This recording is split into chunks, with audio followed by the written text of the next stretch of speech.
All right, it is 6 o'clock. We're going to start the Finance Committee meeting. The first thing on the agenda is Andrew Wolf and Kelly Lehman. Looks like they're tag teaming us tonight. Come on up, Andrew. I guess you and I are all together. I had it be first. All right. Oh, is Jacob gonna be here tonight?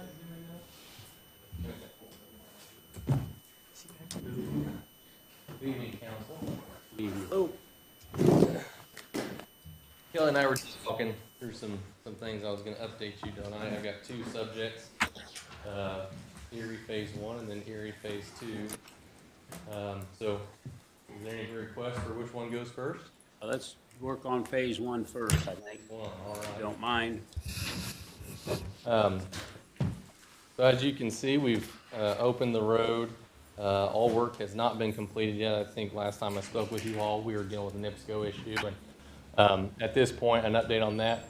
NIPSCO has agreed, and Kelly, correct me if I'm speaking out of the wrong term here, but at least at this point, they've agreed to, I think, $70,000 to $75,000 in reimbursement of the estimated cost of what the city's kind of delays and damages have been to this point. We're still going in discussion with them right now. I've forecasted, it's not been incurred yet, but I've forecasted around 100,000.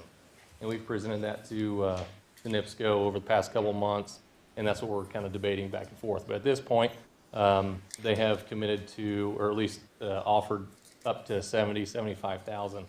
And I think that's what Kelly and I were just talking about. I think we can make a good push and have some good ammunition, if you will, to get reimbursed for the full thing. So that's kind of an update on where we're at with the NIPSCO claim status. That have kind of has delayed the project.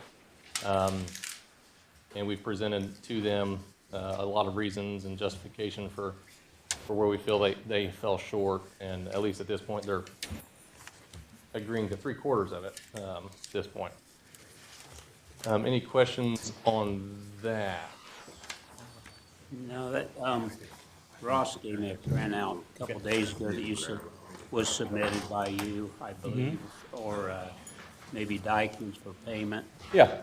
And I know that Ross was concerned because a lot of these are change orders, which we have to, have to run those through the council in order to appropriate for the change order, I guess, is the way we look. And, the way I had it figured, there's 94,000, just shy of 94,000, so that's right in the ballpark of what you're saying. Yeah, exactly. So I was working with Ross on getting I asked him if there was any formal documentation the city had, and he said no. So I'm generating kind of a template for the city to use as a change order. Basically, what the change order items, the council had appropriated an additional $100,000 to the budget originally. And what I'm looking at right now, we've encumbered, not the NIPSCO stuff, we've encumbered about $60,000 of that 100 at this point. So we're left with about $40,000. After everything has been spent for phase 1, I'm looking at a savings or an underrun of $40,000 when it's all said and done. Without any additional funds? Without any additional funds. Now, that does not include the NIPSCO stuff. There's two separate kind of tabs. The NIPSCO is what I've estimated to be about 100. Well, it started out at 111. We were able to do some finagling and do some things differently. And what I've updated to, excuse me, what I've updated to NIPSCO was 104,000. And right now we are tallying about $70,000 as to what Dykman's encumbered as far as the NIPSCO claim. So this has not been ran through any change order or any. The city's not encumbered this. This is what we're anticipating the city encumbering at some point. Right. So that's a separate thing that we will do one change order together when it's all said and done. The payout that you're looking at, Dave, is the kind of the monthly estimates that we've been doing, and there are a couple items on there, pavement removal. Some of those we've not added those items, but those will come out of that extra 100,000 that the city allocated early on, and I'm tracking that. And yeah, right now we're under about $40,000 of that. And when it's all said and done, that's what I anticipate the total project coming in under.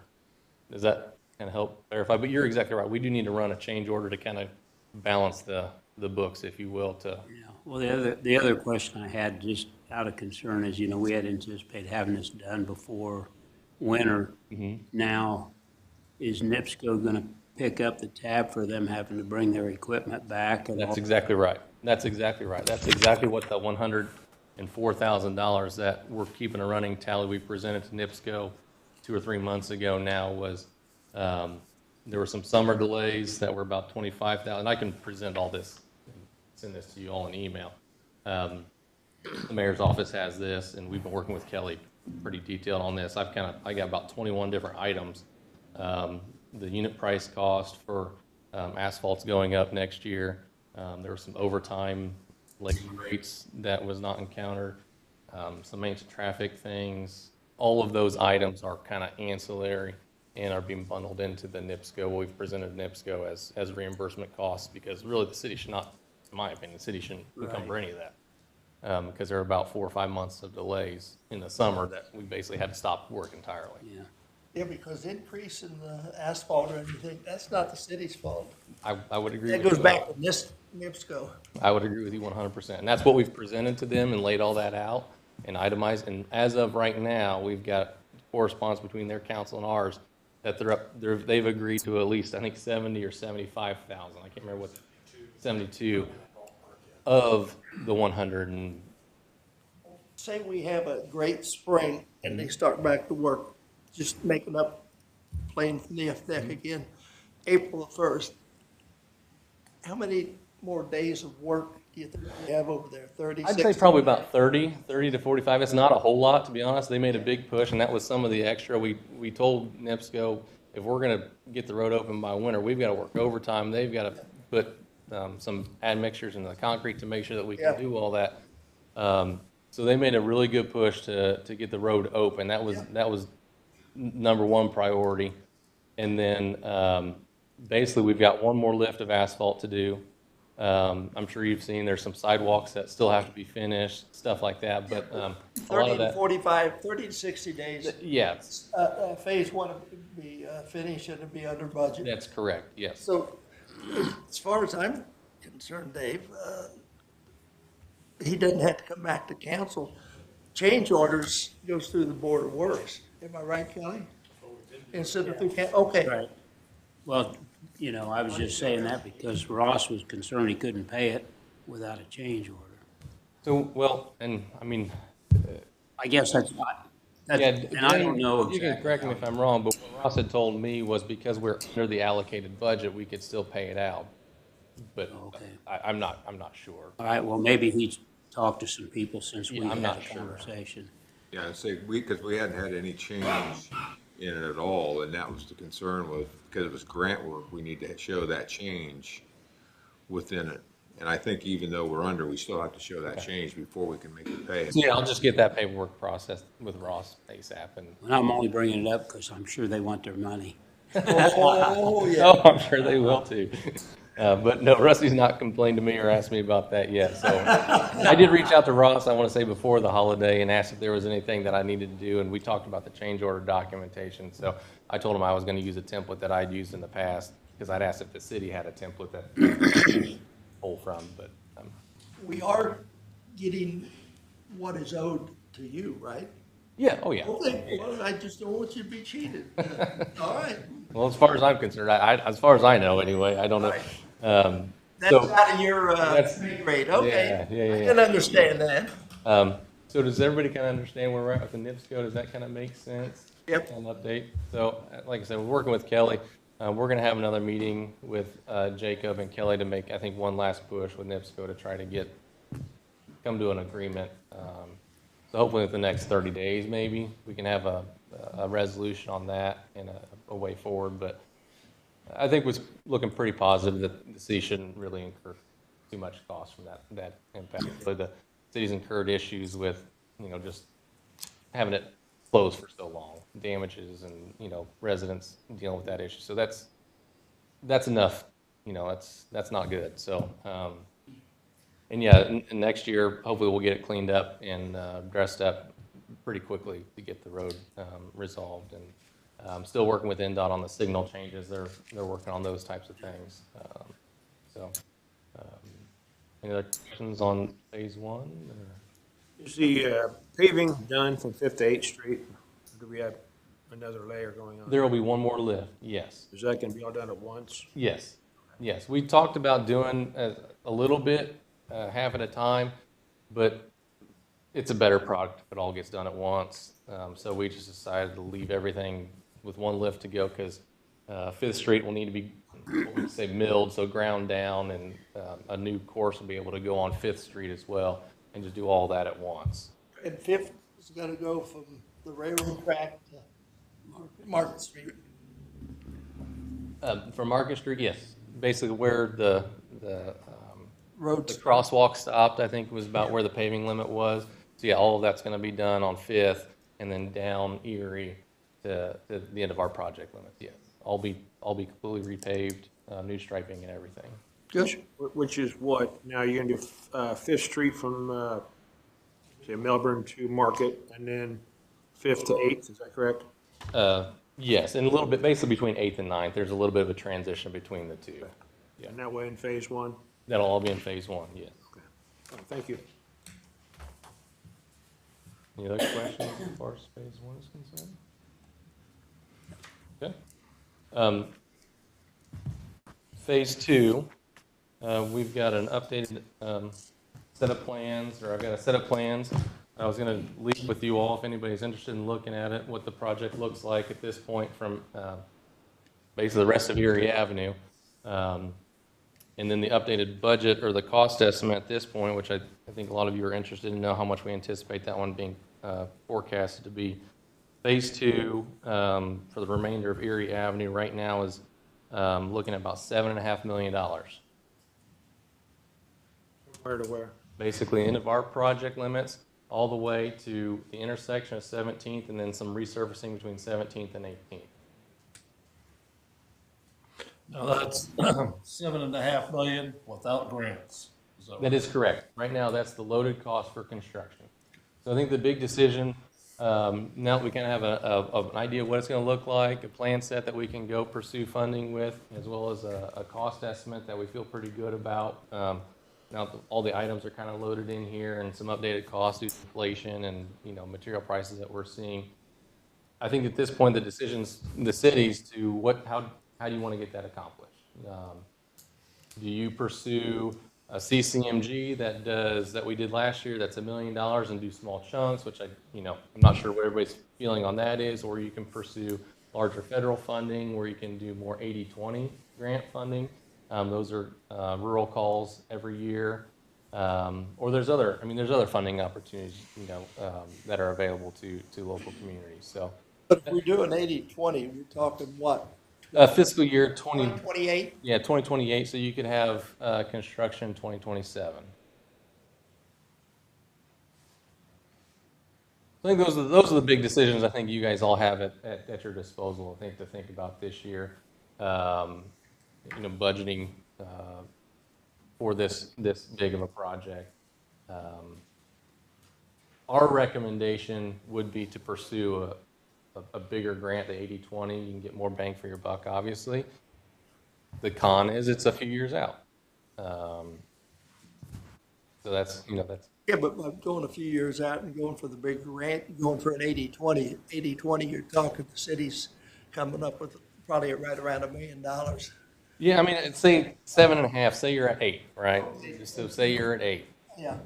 So yeah, you're right. Say 8 million, we come up with $1.5 million then.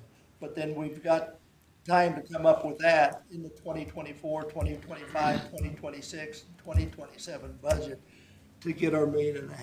That's exactly right. And the goal was to have we're at about 60 to 70% plans. The goal was to have a good package for an application. Say you guys have made the investment up front to get the design started, made a good chunk or good effort on that. Some of these issues that we've had with NIPSCO, we'll be way ahead of those. Those should not be an issue going forward. NIPSCO is well aware of the project the next phases of the project. So we'll have all of that stuff kind of flushed out. The risk with the CCMG is a lot of things are accelerated. It's really aggressive. You know, fortunately, we didn't really have a whole lot of issues with phase one. The NIPSCO was really the big thing, and honestly, that was because they said they didn't have anything in the way. So I think a lot of the risk is all mitigated from that perspective. We've got a couple years that we can, you know, foresee issues, plan around things. So that's our recommendation, was to pursue a larger grant and go down that road. And these plans will be left, what, with the mayor? Yeah, I can leave. I brought them for you all. So and I've got a digital copy. So if you guys want to take turns, My concern hand them around. is what it looks like, which I'll come by and visit the mayor or his secretary there to take a look at it, is out around 12th and Erie. Yeah. What's it gonna look like with narrow streets there, especially with the gasoline or the auto repair and Pasanelli's and the other businesses along there. Right, for sure. What it's gonna look like coming through there, and then further out, some of the business, And especially when you get out to 17th Street. I'd love for feedback. You know, we kind of reached out to you all for comments and thoughts on what you want it to look like from an ultimate section. And now we've got it on paper where you can look at, hey, what's 12th going to look like? What's 13th going to look like? What is it? So I would love feedback, comments, because now's the time that we can tweak stuff. Yeah. So, yeah, I would encourage, and like I said, I can send these out via email to get, you know, comments on. I'd love to have that sort of feedback. I'd like to have an email. Yeah, okay. Thank you. Are the bump outs going to stop around 8th Street? No, we've got bump, we've got bump outs the whole way, The whole way? the whole way, Mr. Scott there, I love it. the whole way. My mom's told me that, mom's told me I hate that to this see, is crumbling. well, the semi's coming down there for delivery, yep. Oh, yeah. It's gonna be interesting. So, well, we had a semi-delivery come in this week, and they were able to make it, Did they at the beer place? at, The Fiberglass Freeze, Pardon? at Fiberglass Freeze. Okay. They made it.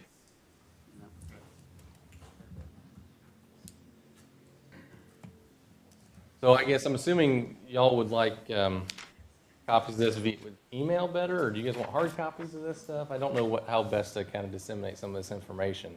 I'd like a hard copy if possible, Yeah. please. Large print. Me too. Same here. I'm not.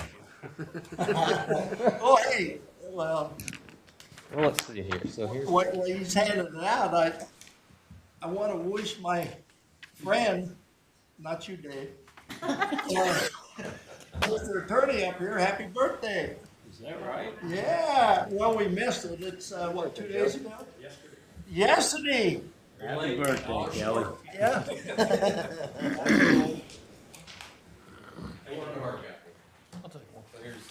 here's the nips. Yes, his birthday. How you doing? Yeah. You're staying ahead, ain't you? He is. Can't catch you. Thank you so much. The mayor's office and, Large see if I can print, make large another print copy next of time. this. This is the, Large print. this is the engineer's estimate from Oh, phase two, so I'll need to make more copies of that.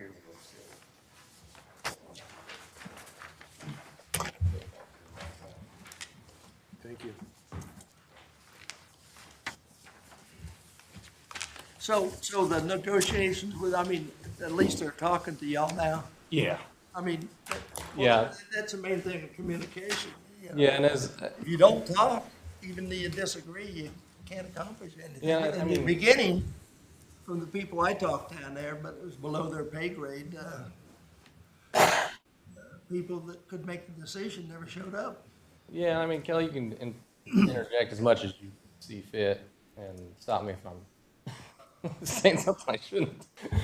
But I think from the beginning, we were pretty clear with kind of our expectations, C's expectations, and maybe I mentioned this at a meeting a few months ago, but there's some pretty clear direction on steps that you're supposed to follow, things that you're supposed to do from a utility coordination standpoint, from a design standpoint. We feel very confident that we've fulfilled all those requirements, and we have signed documentation from the utility that says there weren't going to be issues, they weren't in the way, and then as soon as, Dykeman goes to stick the backhoe in the ground, there's some issues. So, and then, how do you mitigate those issues? We tried some redesigns, some workarounds, and just due to the nature of where they were and where they fell, and the age of the infrastructure that they had,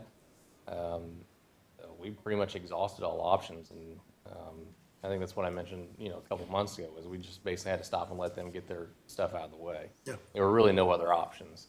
And that kind of left the contractor at a point where, well, we need to get the road open because winter was coming, and how do we navigate that? And Dave, you were concerned about, are we losing quality? And we were able to keep quality. That wasn't never came up to be an issue. There were some things that we had to do to maintain quality, and that's kind of what we laid out to them months ago. It started out, we presented some delays of about $24,000, and they said, "Oh yeah, we'll do that." And then it's like, well, that was part of it. There's more to it than that. So we've been in contact for a handful of months, and the last, I think, at the beginning of December, maybe it was middle of December before the holiday, they kind of, like I said, saw a little bit more responsibility, and I think we can get, if not 100%, better than 70%. Let's put it that way. Superb job. Thank you. The good part of it is they didn't have a big explosion down there. No, that's what I was concerned. And did what they needed Yep. to do. That's Yeah, horrible. yeah.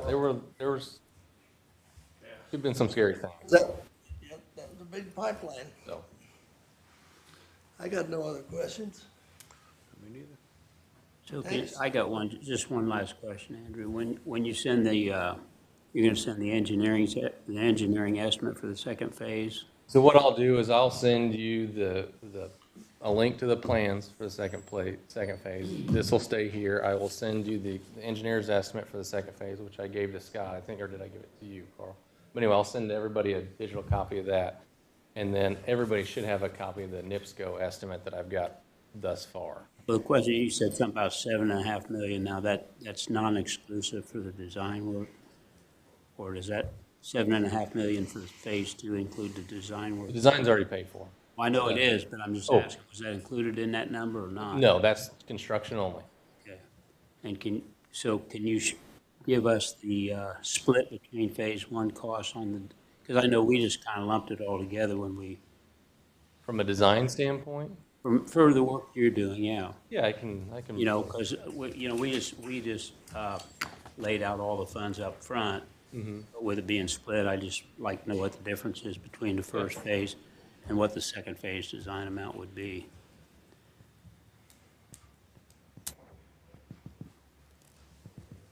Yeah.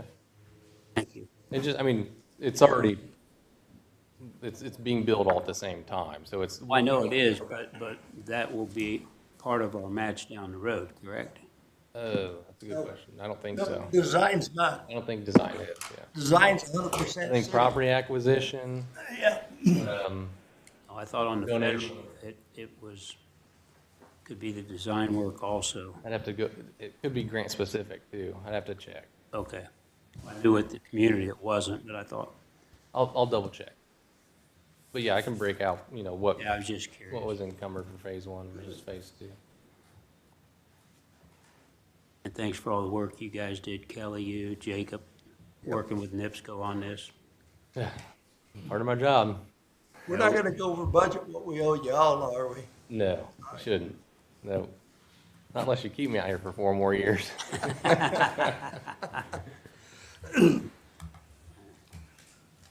No, and I think I said this last time.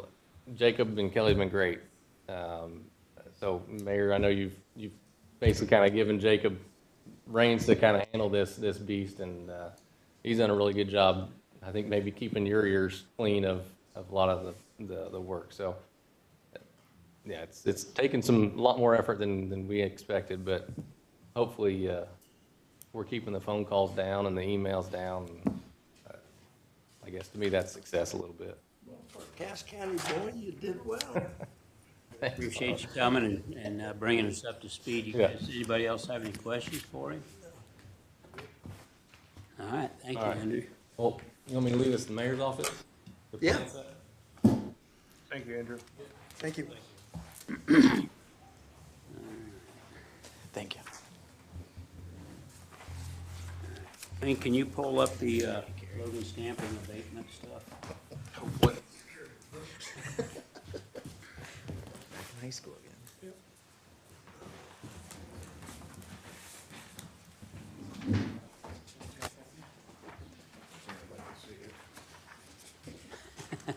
Not like you don't have anything to choose from there, right?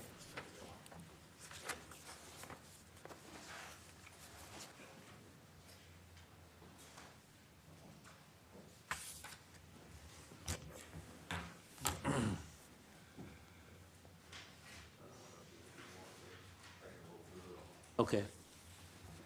All right. We got a personal property request from Logan Stamping for an abatement. Bill could not be here tonight. He's got a school board meeting tonight, so he's dealing with the school board. It's pretty straightforward. One of the things that Bill told me we're going to see in the next year or so is, and I guess it started last year, was that in the past, a lot of times the companies would put in for a larger, machinery type improvements, and they wouldn't purchase them all at one time. They'd purchase them over a period of maybe a year or so and implement them, and then when they got them all implemented, their tax abatement might be a request for $1 million, $1.5 million. Well, according to Bill, and I can't be real specific, they've changed those to where they're more of an on, whatever you purchase at one time is what you have to request the abatement for. They're more specific, they're broke down. So he said you're going to see a lot more abatement requests that are going to be a little bit smaller in size than what we've seen in the past. What this is basically, it's, we plug it into our formula. The request is for $204,000 in equipment. And as you can see, it's not expected to actually increase their employment, just make them more efficient. They're being optimistic, saying they might add 2 jobs. But after you plug it in, here's the statement that they had. Logan Stamping will be investing in new equipment at its Logansport facility. LSI will be adding manufacturing production equipment to its operation to meet the needs of its growing customer base, as well as to be more competitive in the industry. The addition of the new equipment will increase revenue and jobs for the Logansport facility. It is unknown or very difficult to speculate what those numbers will be. There are too many variables in these types of equations to even guess. A large portion of the investment will level the playing field between us and our competitors. We work hard in maintaining a competitive business climate. Increasing the number of jobs for any company is a good sign. It indicates that the company is growing, which is good for our community. We have a lot of potential and opportunities. LSI is venturing out to make the investment work for us, our employees, and our community. So as you can see, you go through the point grid, and they're eligible for a 5-year abatement. The breakdown on that abatement, if Dwayne will scroll down a couple more there.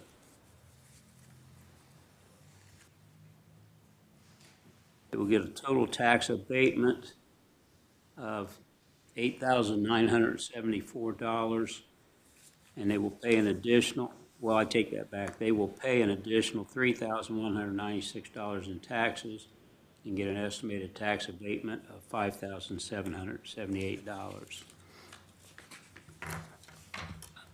And then the last thing on there is there any questions about the abatement? I had one, Dave. Yes. Aren't these abatements based on jobs that they're gonna add? Well, they're projecting 2, but the actual abatement, Scott, if you look in Dwayne, can you go back to the tax abatement worksheet? I'm sorry. Yeah, that starts right there. This is a formula, and I think it's used somewhat universally in the state. but you get a different point system for different things. We look under investment, they compare the investment to what their total, I think, investment in their company is. They got 4% there, so they got 4 points. Full-time company direct paid employment, 1 point for every 1%. They're projecting they could add 2 jobs, which gives them 4 more points, would bring their job total up to 53. 20-point max, they get 1 point for every job they knew or retained. And then the wages, as you can see there, their average wages there are 22.24, so they get 20 points for that.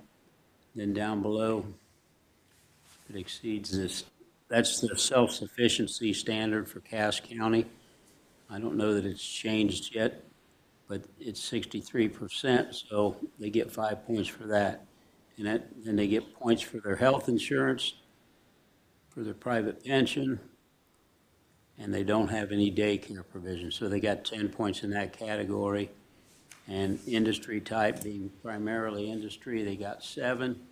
You add them all up, and they came up with 70 points, which puts them in the category to get a 5-year personal property abatement. Anything over 64 points gets you the 5-year abatement. These are on proposed jobs. If they buy equipment, they're speculating that this will create jobs. They're projecting to create up to 2 jobs. If that doesn't create any jobs, do we still give them a tax abatement? Well, when we do the reviews every year, then we make those decisions. Every year in June, Bill comes to the board. He presents all the abatements that we have on file. You go through them all, and you can, I won't kid you, there's been some in the past that haven't lived up to their obligations, Say, yeah. but we've gone ahead and still continued their abatement. Because of the investment.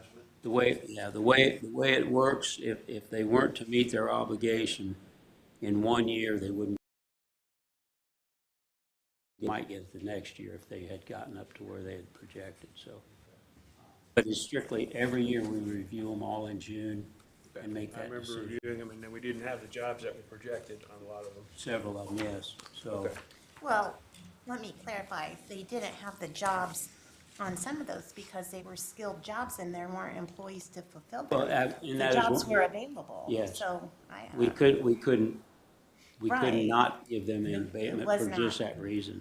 Right, it wasn't due to, they were laying off, that was not the case. Exactly right, Amy. Any other questions? All right, with moving this forward, Amy? Yes, Larry? Yes. Okay, we'll move this forward.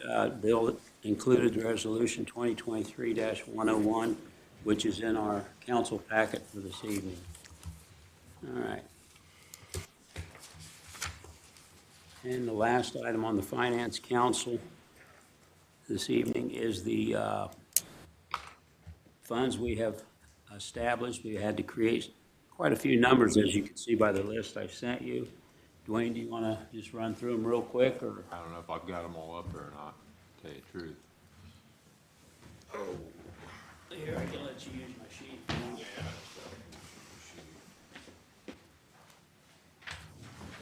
A lot of these deal with the RDC bonds.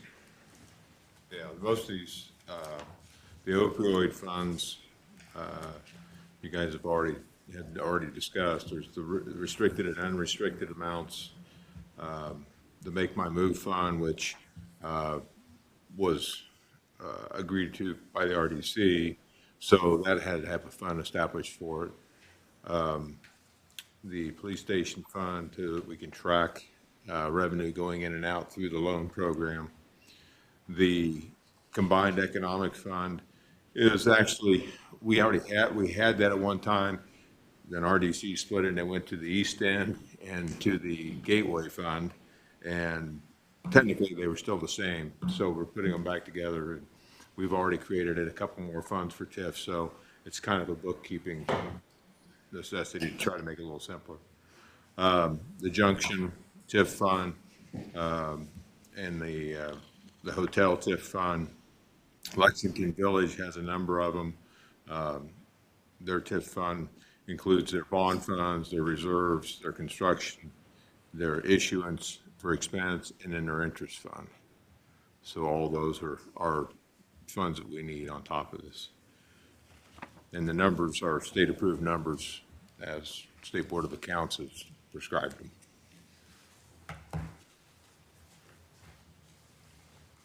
Any questions on what we need or what we're doing?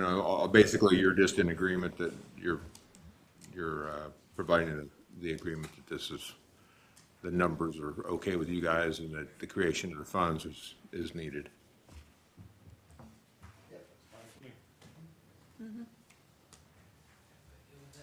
All right. With that, it is 6:35 and the Finance Committee meeting is over.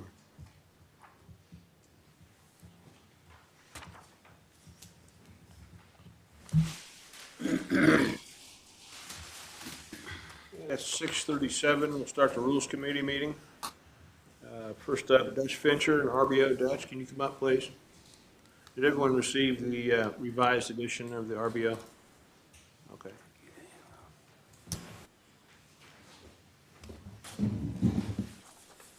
Thank you, Dutch, for being so patient in 5-6 meetings. Could you just give us a recap of what you're here for and the revised edition, what you cut out?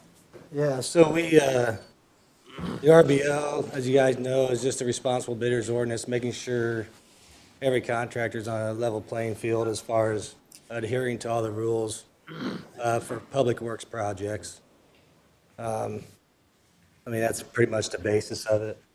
We met with Matt Llewellyn and Dave and came up with the new ordinance. I don't know if I'm assuming that's it, so just talks about misclassification of workers, making sure everything's on the up and up, which, protects the city as well, and making sure you're getting legitimate contractors to work on your public works projects.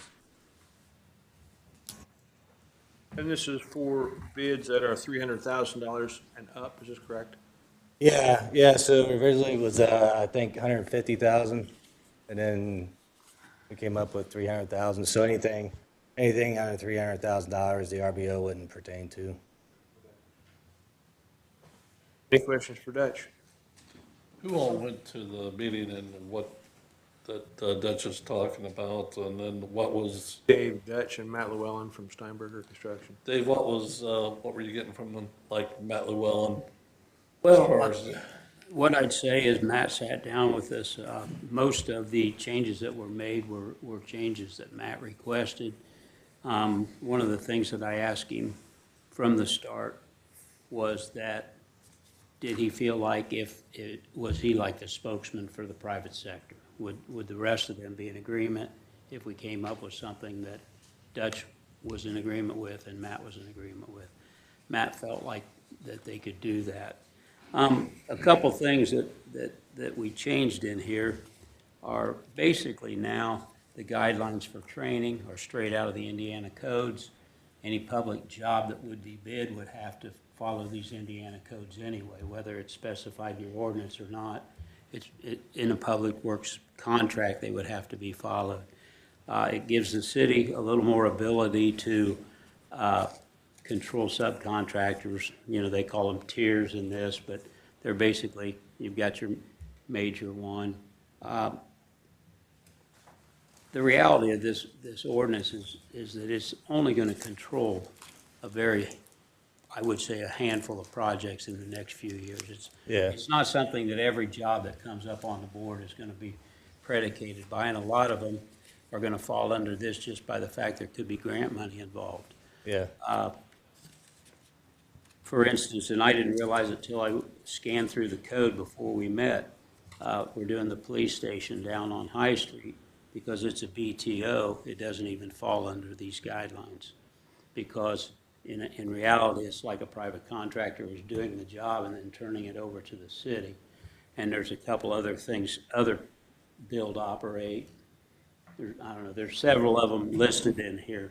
Yeah. But I think the biggest positive for the city, and Kelly, I would love for you to weigh in on this because I knew you had some concerns about the paperwork. But the way I feel like, and Dutch help me if I'm wrong here, this gives us the ability to go to a contractor and make sure that the people that he has working there are, like Dutch says, are classified right, they're being paid properly, they're not being paid cash. It just gives us a little more ability to have to know that they're gonna have to be accountable. And there's some wording in there, and you can probably help me with it as far as, your main contractors have to be registered with the state anyway. Training guidelines are set up. If you have over 50 employees, there are certain guidelines in the state code. If you have 10 or more, there's different guidelines, but yet they're reasonable guidelines, I think, for any contractor that's working that has 10 or more employees. I'll tell you the truth, if Matt personally doesn't think there's a need for this, but I think from the city's perspective, maybe there is. It just gives us a little bit more oversight if we want to do it. It doesn't predicate that we have to follow all these steps every time we sign a contract with somebody, but it gives us a right to make sure that we can hold them accountable. Is that a fair assessment, Kelly, or? Yeah.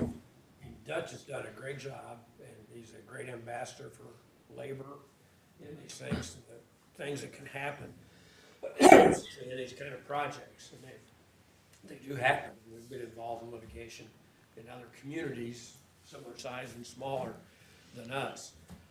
The biggest concern that I have to say that I have, and it's kind of like if it did apply to the police station that we're doing, there was a long list of subcontractors there. Would we be foreclosed from doing it? How? There was some concern, and I was hoping Matt would be here to kind of. Yeah, he had emailed me and told me he wouldn't be available, unfortunately. Well, he's a pretty busy guy. Yes, he is. To get some of that straightened out as to what is required of these contractors, and especially when you get small ones, to put the bookwork together, and then who do we have to say, monitor it and say, hey, we think we need some of these documents that you're talking about, them being required to produce at our request. Well, when we start requesting that stuff, we gotta have somebody that knows that we need it, somebody that looks at it. Does that mean we have to pay our engineers more, or does it come out of the clerk treasurer's audit procedures that they have? Excuse me. So there's some administrative things that I think we may be taking on. And to that, I thought there'd been some discussion that maybe 500,000 was what some communities were using as opposed to, I mean, there's probably a project we get into with getting some engineers involved that doesn't cost $300,000. I mean, and maybe those ought to be the ones that ought to be monitored more closely, but it's, Exactly. so there's some things there. Well, and I know like with and yeah, he's not gonna disagree with that, are you? But, I know like with the MSRP, that was what our regional people were in charge of. They, what's their name? Jenny and, Jenny and Stephen? Steve, and that was their job to make sure that the contractors underneath the main contractor were turning in the proper paperwork. So I would assume anytime you have a grant like that you're gonna have some type of a grant administrator, but I don't know that for a fact either. That's part of Ross's job too, is to follow that up. Yeah, I knew he was doing a lot of that, but, Yeah. this is kind of, what, and so, does it mean a new staff person in the clerk treasurer's office, or, and this is just speculation, because that's some thoughts, and when I go through it and see the work that's there, I mean, it's good work and necessary, and I think it's important. So it's just a matter of if everybody understands what we're tying into, and then is it gonna intimidate some of the smaller ones that, I don't think so. I don't think so at all. I mean, the biggest issue is the apprenticeship language, and that's pretty much been, well, wage rates just for, I mean, I know they have to meet a minimum standard, but some of the wage rates say, I don't want what I'm paying my electrician to be known to the electricians over here, to the other contractors, and yeah. Well, this doesn't, That was this doesn't, one of the things that I believe we fixed in the eyes of Matt, because it's like he said, you know, once I put my wages out there, everybody I bid against knows what I pay my people, and I'm at a disadvantage now, so the way that it's written now, they wouldn't have to disclose their wages to the public.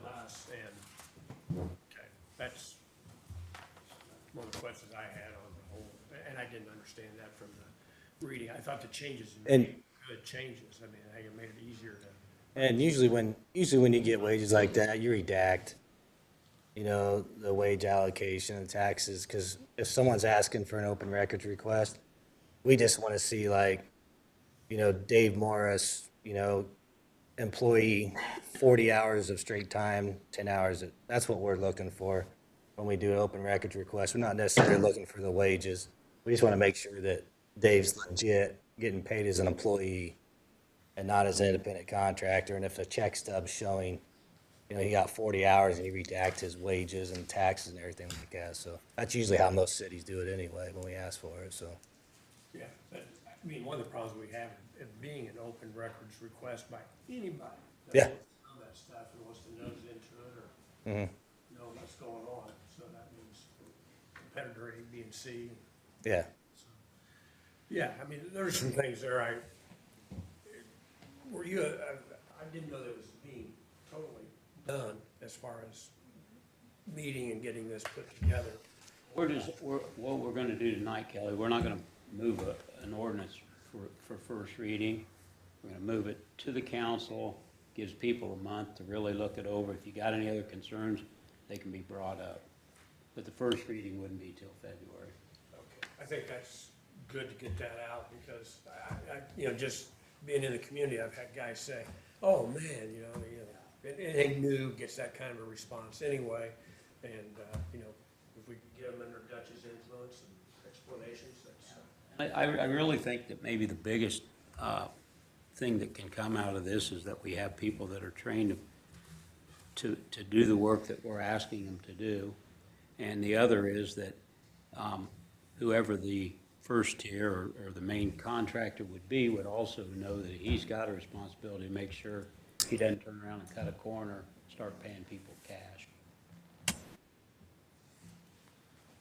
Yeah, there's a lot of shenanigans I know that get done in those big projects, and that's, Yeah. And the smaller one. yeah, that's kind of contrary to what a lot of times you would think the logic would be. I mean, that they're paying guys more or less than what you thought they were. It's easier to enforce your own Yeah. ordinance too. Amy, you have any? Maybe we can sign Carl up to be the enforcer. I think he'd be effective. Any more questions for Dutch? Thank you, Dutch. Appreciate Thanks, your time. Dutch. Thanks for being patient. Excellent.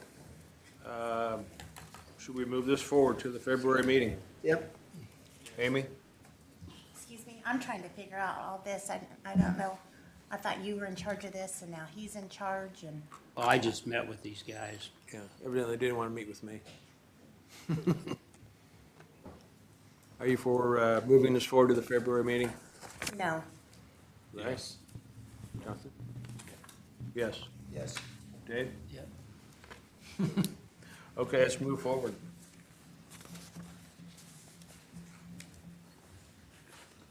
Next, the ATV, UTV driving on city streets. Is Casey Jones here and Bob Dunderman. You man. Really?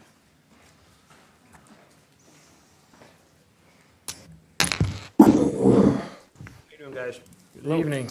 You just want to give us a recap of your presentation and Sure. So we met a month ago, and basically what we're trying to do, we're trying to get an ordinance passed in the city limits to allow UTVs on city streets. The county, they are already legal as long as they are registered with the DNR. So we've drafted an ordinance for everybody here tonight to look at. We've gone a little further than what the county requirements are. For example, an off-road vehicle in Indiana does not have to have any insurance at all. We are requiring that in this ordinance. There's some other items in here that go above and beyond that as well. And we've clearly defined what a UTV is. So it's not a four-wheeler, it's not a snowmobile. It's a vehicle that is a 4 to 6 wheeled vehicle equipped with a steering wheel, foot pedals, a factory installed rollover protection system, or a cage, and has seat belts. It's pretty much like a vehicle. So we have our own individual reasons for wanting this. Basically, we both, Bob, myself, and Justin's in the audience, we want to use it as if it were just a regular vehicle. In my case personally, I own Engineering Aggregates. We own 2 properties in the city. We own 2 in the county. And if I want to take my UTV from my properties in the county to the city, I can't do that currently. I have a property at Ivy Tech, and then I have my stone plant south of the highway on 18th Street. I cannot go between those if I want to today. I would like to. I do perimeter checks on my properties every month. My county's ones, I have no problem doing it there. I can go between there, 500 East, 600 East. They're in the county. But if I want to go back in the city limits, I cannot do that currently. I would like to. Those are my individual reasons, but I think collectively as a group, we would just want to see them being used as a vehicle, like a vehicle. So that's where we are tonight. How fast can they go, on a typical road? I mean, the speedometer, it reads like 70 miles per hour, but, I feel comfortable going, 35, 40. I mean, it'll go the speed limit. It'll keep up with traffic. And they have the ability to have like turn signals and everything like that, Yes. so no one's getting surprised if you. Right. So, for example, like mine, I like to describe mine, I have everything but an airbag. I have turn signals, I have a backup camera, you have lights, doors, a horn. And we've required that in here as well because sometimes with some of these from the manufacturer, they may not come with certain items. We have installed them, or at least I know I have. I can't speak for Bob, but Mine didn't come with all that, and I had to install it. That's not required though, correct? No, Okay, it's just what you do in for the personal. county, it's not required. Okay, It's not required when you purchase one. okay. You stated the DNR does the registration, correct. because the BMV does not. When sorry, Scott, to interrupt, but when I titled mine, you register it at the BMV, but they handle that through the DNR. So once that's done, you receive your title, you'll get a registration card like you would with your regular vehicle. You'll get stickers, kind of like a boat. You put them on the front of it. So on mine and Bob's, we have tags through the DNR on the front that identify our vehicles. So like in the county, if something were to happen, they can identify our own individual vehicle, that we have a unique number, like a boat, just showing you have you are registered with the DNR. Yeah. What type of insurance do you have on your vehicles? I actually have that with me.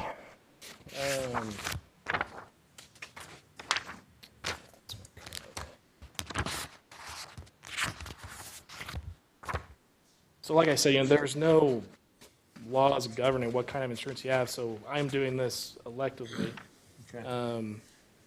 So I have, I have property damage, liability, medical payments, uninsured, underinsured motorists. It's kind of like your vehicle. That's what I have on mine. But it's not required, correct? It's not required, but in our ordinance, we are requiring it. What type of insurance are you requiring? I think the language that we put in there, I think it was, we listed, it was the state minimum limits as if it were a regular vehicle. I can't tell you what those limits are. I understand not, the limits change with Right. packages you can get. Do you require liability insurance? Yes. Well, Okay. who's going to enforce that, insurance? Well, that's what we're all trying to figure out. So I guess My the understanding was the chief was going to be here when we discussed this. Supposed to be. But the chief was kind of, he didn't know about the enforcement, if they could enforce it in the city, even with the ordinance. I don't know, there's still some black areas in there of enforcing the rules on that. Right. And a question that we're wondering is, if they're legal in the county, how does the county handle it? Say it again? The county gets a different set of rules. I mean, they can drive a tractor. Right. 14 years old can drive a tractor on the roads and stuff, so, because they're out in the country and they have different rules, so you got a different intensity of traffic Right. in town. And the question I had is, why has the state legislature not, you keep talking about a regular vehicle, treat it as a regular vehicle and let them enforce it and set the plates and the standards and I know that was, because we talked to some other guys as a committee meeting at one time, and that enforcement was a big concern. And I don't know that that's ever going to go away, but enforcement's always a problem. Right. But it's, I don't know. I mean, you know, vision, we have trouble now with some of our streets. Somebody goes across North Street, you're taking your life in your hands because you can't see. Well, if you got a lower, less visible vehicle, less profile, that's where motorcycles get in trouble because they're not as visual as to what you're used to seeing. And if we get a big influx of these things, I mean, that was the concerns we went through in that committee before. And it's always like the guy throwing cold water on a great idea that everybody was in favor of. Right. My kids had the same complaint, but that's, I know, some of the issues that we were dealing with. And how, Right. you know, because it was from business guys that were bringing it up. That, Sure. the Logan Tire guys were very much in favor of it. So, Part of my problem is, I know you guys are gonna be responsible with what you're doing. But there's people that are not gonna be responsible with what they're doing. Just like some of the ordinances, burn ordinance and stuff like that we have in town. There's people that know what you know, some people know you can burn certain things, and then there's some that take advantage of the situation that, that's what worries me. I'm not worried about you guys being on them. I'm worried about opening that door up and then people getting on them, and I can see disaster written all over it. I kind of shared Larry's viewpoint. I mean, it's almost like you're opening Pandora's box. Like you said, you guys are going to be responsible. Right. And you have good reasons for wanting this to happen, but And there's just going to be some random guy walking a golf cart out in the street, you know? I mean, Right. they're going to feel like they can because, I mean, I don't know. I think if we could get by the enforcement of this, that would take care of that issue. You know, I know, you know, you got mopeds riding around here that they shouldn't be on the road. It's like Kelly said, you know, a low-lying vehicle going down the road, a moped. I mean, I don't know how many times any of us have ever almost hit a kid on a moped. And, you know, so enforcement would take care of a lot of your concerns. You know, but how that enforcement is a little bit of a pain, and we'd have to get that figured out. And then the other thing is, I've not heard anything from the chief, other than when I talked to him when this was brought up originally. And when he's iffy about it, I have to be iffy about it too, because there again, he's the one that basically his officers are out patrolling the route, you know, trying to do the best job they can do. When the chief is not coming back and giving me a definite, that likewise is a concern for me. So in my recent discussion with Chief Yite, he has stated that as long as it allows the police to enforce it in the ordinance, he is okay with this. So that is my last discussion with him, which was today. So that's where I'm at. I would support it. The chief supports it on that end, as long as in the ordinance it allows the police department to enforce it. Has he read the ordinance? I have no idea. I'm just curious. Yeah, I mean, no, yeah, exactly. Good question. I couldn't say. I couldn't answer that. B&B rates UTVs and ATVs as the same. excuse me, Scott? ATVs and UTVs are classified the same by the BMV. Well, that's why we've made a clear definition on what we're going at. We're not talking about ATVs. We're not talking about, because you open up to ATVs, you're talking about four-wheelers now. Yeah, three-wheelers, quads. Yeah, that's what we're not talking about that. So we're trying to avoid that. We're talking about what ours is. Like I said, mine is like a vehicle except for an airbag. We have all the safety features. So that's why we try to make a clear-cut definition of what we're looking to get approved. And to address the question about opening Pandora's box, we see these around. And we've had this discussion about if we do this, what are we opening up ourselves up to? And at least we have some clear guidelines on what you can and cannot do. So that's why we're doing this. I mean, we're law-abiding citizens, we want to do the right thing, and that's why we're doing it. Appreciate your efforts, Rochelle, trying to do the right thing rather than just drive down the street on one. Well, I think people, what we've talked about is it being enforced, but my constituents, they're most concerned about aesthetically, how they look. They don't want to see that on their streets. They don't like the appearance of them. That's what I'm prevalent. hearing on my end. Yeah, it's more prevalent in towns like Rural Center, 12 Mile, retirement communities. I have an email here from a citizen that stated, State of Indiana does not allow ATVs or UTVs on public roads for a reason. These vehicles are not intended or manufactured for street use. He goes on to say about some of the safety features that you said you had, everything but airbags, turn signals, roll cages. What about your side panel door on the driver's side, passenger side? Would they withstand a hit from a 4,000-pound vehicle on a city street? It could sustain a hit, yeah, You sure, think so? yeah, sure. Okay. With you being okay. I'm sure it hurt. Well, you're open to I mean, that's who knows? I mean, what If they're, accident going you like deal 40, if they're going like 40 miles an hour down the road and they hit Would I be okay? I mean, who knows? Would I be okay in my regular vehicle? I have no idea. Yeah, I don't know. Never good. I don't know. Never. And with your ordinance, you want, would UTVs be legal on state highways? No, No. you Still cannot, no. drive these on any highway at all. Other than just going Cross. You can cross it at 90 degrees, but you cannot be on the state highway. Right, Okay. That's same as county? yes. Yep. Okay. Okay. Any other questions for these gentlemen?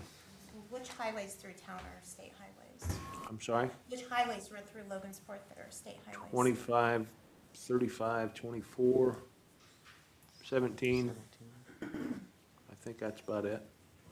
Numerous. 29. Couldn't be on Sixth Street, couldn't be past Sixth Street on Broadway.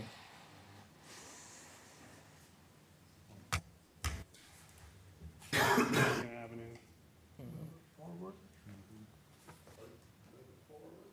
Yeah, okay. Thank you, gentlemen, for the presentation. Do we want to move this forward? Amy? No. Larry? Jonathan? I'll move forward for a vote. I say no, just on the way the chief feels. The enforcement is still not solid. For me to move it forward, I would need it to be solid to where you could, they're not even pulling over golf carts now. I see golf carts, kids on golf carts coming right out of alleys into streets. I about hit a couple myself. So I'm going to vote no on this. Carl? Yes. Dave?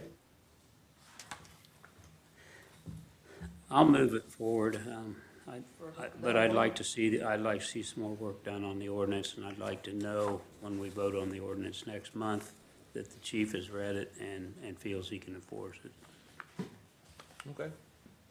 Thank you, guys. Thank you. Thank you.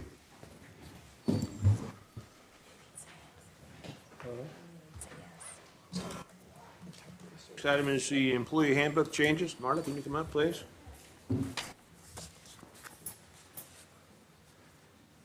Scott, are you gonna give me a copy of that ordinance? Are you gonna give me a copy of that ordinance for? I haven't even seen it.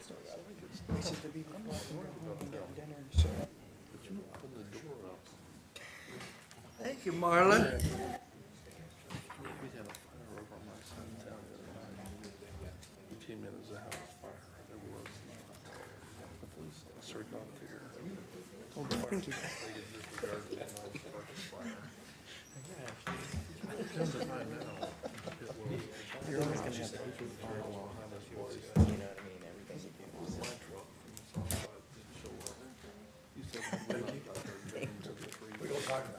We'll talk about it.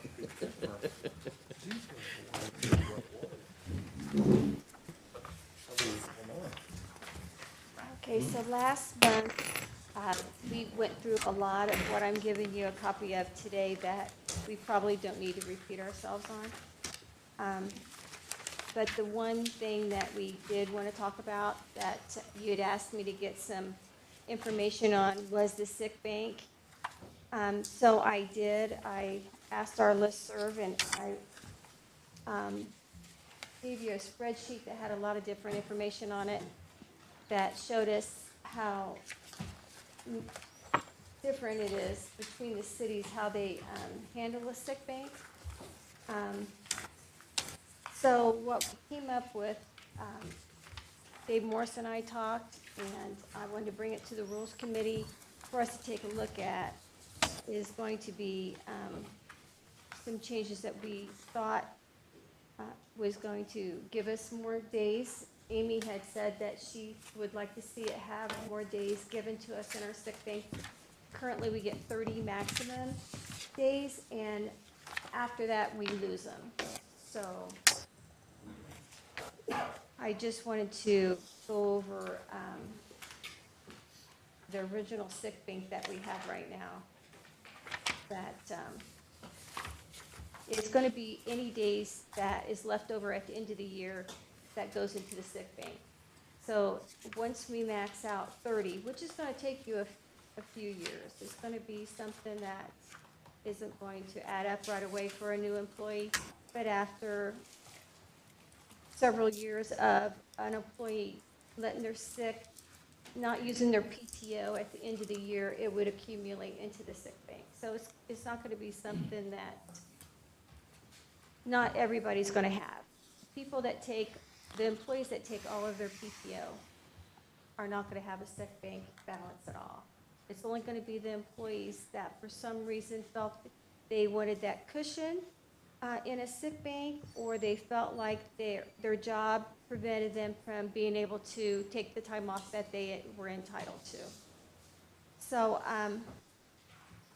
originally when I came, I had some guidelines in here that we took a look at. And so instead of the 30 days of the maximum amount of sick days, when we looked at it, Dave and I thought that the majority of the other cities and towns, some of them had no limit, but there was several that had 45, 40, 120. So we went with 60 to increase ours by 30 days into our sick bank. So that's what I kind of addressed, and you'll have in front of you for 2023. And also when we looked at this, we saw that there was a lot of cities and towns that would let the immediate family member, if there was some type of illness or personal injury of a family member, that if we used all of our, exhausted all of our PTO, that it would allow us to have 10 days, use 10 days out of our sick bank to be able to care for a family member. This is new. This is something that we thought maybe might be something that would really help out our city employees. And then also the change that we made, we put in here a scale that at termination of favorable separation, not to exceed the set amount of 60 days in our sick bank, that it would be a payout for our employees. And on this scale, it would be after 5 years, they would get 30% of what they would have in their sick bank, which, when you think of this, if an employee has only worked for us 5 years, they're not going to have a large sick bank, most likely. So it'd be 30%. After 10 years, 50%. At 15 years, 75%. And after 20 years, 100%. So those are the changes that we made to the sick bank that we considered to be added to our employee handbook for 2023. But other than that, everything else was discussed, and I think you were pretty good with that. The uniform policy. It was the Parks Department and the Building Commissioner's Office that they added some verbiage to their uniform allowance policy, and their budgets were going to be approved for 2023 to allow for these changes already. So Hey, Marla, that is, yeah, do you have some questions on it? I had one on the uniform allowance, because I was looking through here today, I know we gave Rob's department a clothing allowance, but I didn't see, we don't have them included in here? Yeah, it's right underneath their billing department.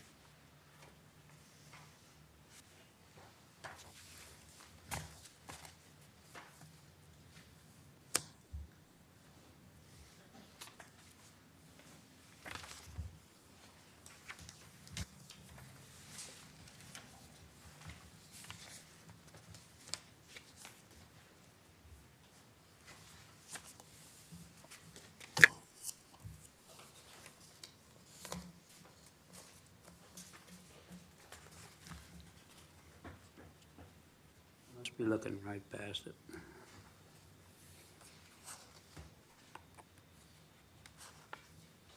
It's right underneath it. Uniform allowance. It's right underneath the Parks and Golf Department.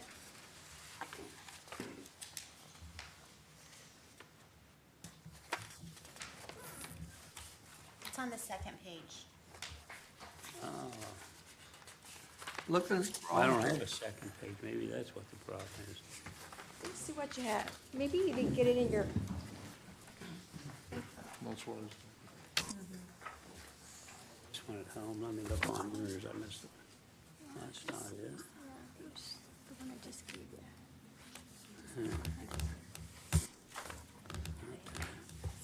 Well, as long as the rest of them see it in there, I'm gonna believe you. This is right in front of me, here we go. Yeah. Okay, there it is, okay. I don't know how I got one that only went to here. Okay, perfect, thank you.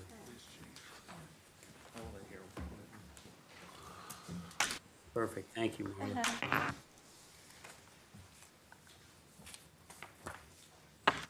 I like the sick bank and I like the addition to use 10 days if, you know. Right, because I think a lot of times we have family members that are sick, but we don't feel like we have the time to take off to. They still have to exhaust their own PTO, but it's still if you have a family member that's sick. Right, It's nice especially to with have that 10 days. aging parents and, yeah. Any other questions? Marla? Yeah. Would we like to move this forward to the February meeting? Yes. Amy? Larry? Yeah. Jonathan? Okay. Let's move forward. Thank you, Marla. Thank you. Thanks, Marla. Looking out for her. Last item on the agenda is Mr. Rodriguez. Come on, please. I have a second to bring in people. Yep.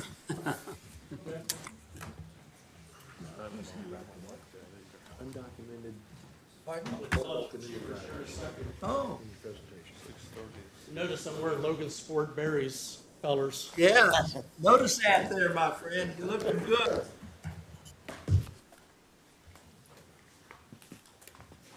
I'm gonna hand those out.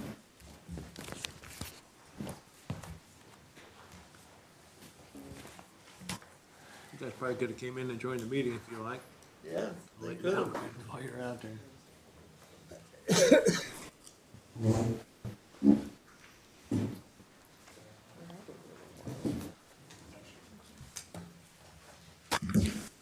Rodriguez, you ready? Can you go ahead and tell us your presentation and why you're here? I'm ready now. Right ahead then.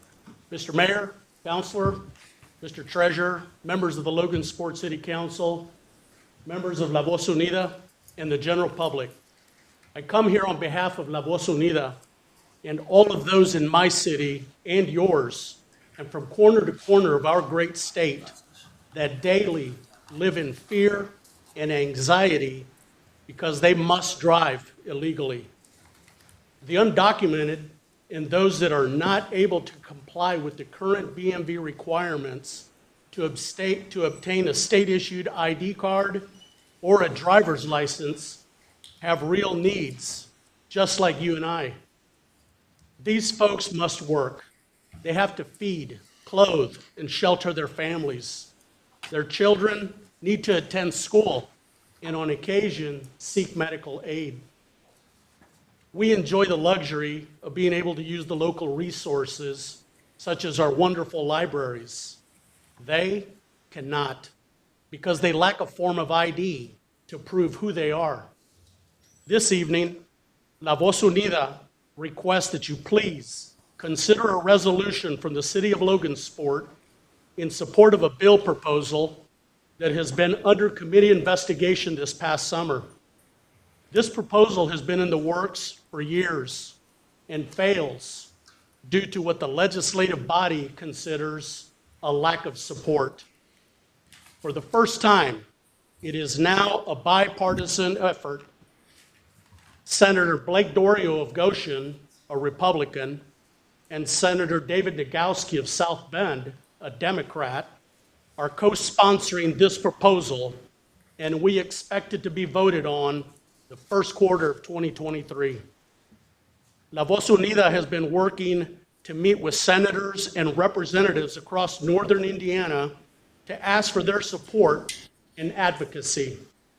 With their busy schedule, it has been a struggle to present to them, and we've taken the approach of asking leaders such as yourselves to provide us with this resolution that will serve as a symbol of the support and advocacy that Logansport offers to the proposal that is now known as the Driving Privilege Card Program. As we move into the packets that La Voz Unida has provided to each of you, I'll briefly touch upon some of those documents and then go into detail on others. The very first one in your packet is named Safer Roads, A Stronger Indiana. The second one is a fact sheet. Both of these documents were put together by the students at Notre Dame University in an effort to try and articulate and really streamline what it is that we're trying to accomplish in the state of Indiana. The third document in your packet is a presentation that one of our leaders in La Voz Unida, Lilia Figueroa, has put together to explain the things that this driving privilege card can and cannot do, and to clearly articulate that not everyone will qualify for this card. The required data to obtain permission to drive in the state of Indiana are, number one, not everyone is eligible for this driving privilege card. It's very important to meet all of the requirements. You have to have lived in the state of Indiana for 1 year or more. You must have proof of paying taxes in the state of Indiana. You must have an I-10. An I-10, I printed out one of the documents that the IRS uses called a W-7. I-10 stands for Individual Taxpayer Identification Number. It is not an easy process to obtain this, and who handles this is the federal government. You possibly will have to have fingerprints. Now, this is significantly different than us just getting a driver's license. We don't have to provide fingerprints. You must study all the driving regulations, signs, traffic signals to take and pass a written test.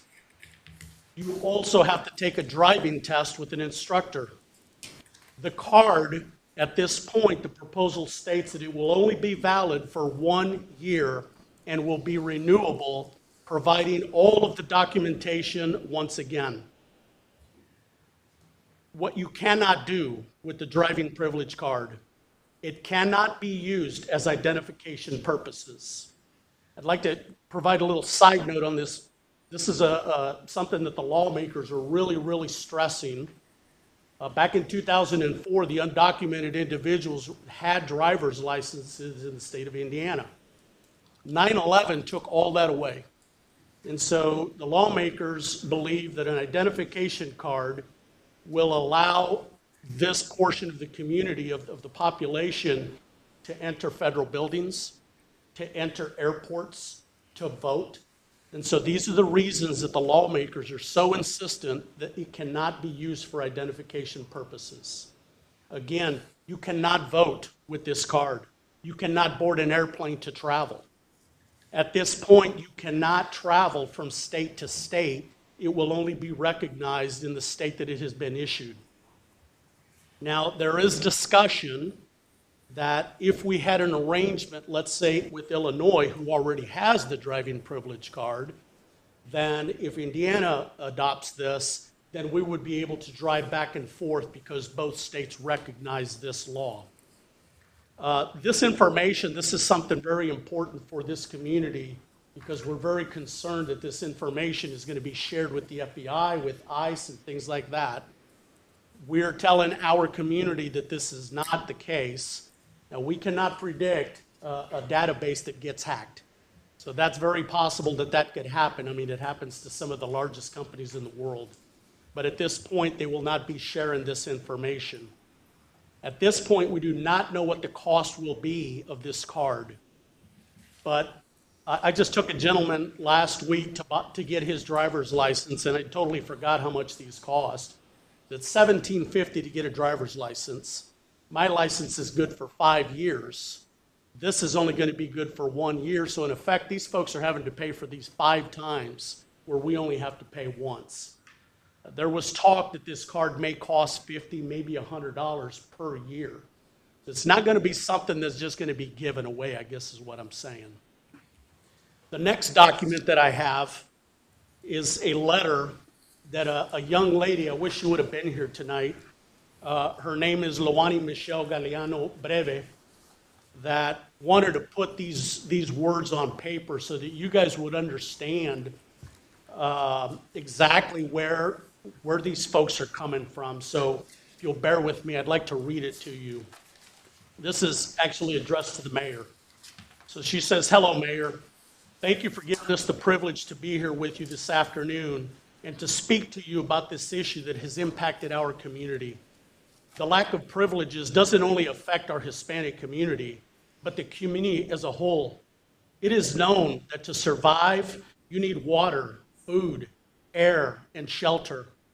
If someone is not able to operate a vehicle, how are they supposed to go out and supply food for themselves or their families? They can walk. Well, walking with excessive heat or cold is not that great of an option. Our community comes into play in this. How is the economy supposed to increase if people don't go out to the stores or businesses due to the lack of driving privileges?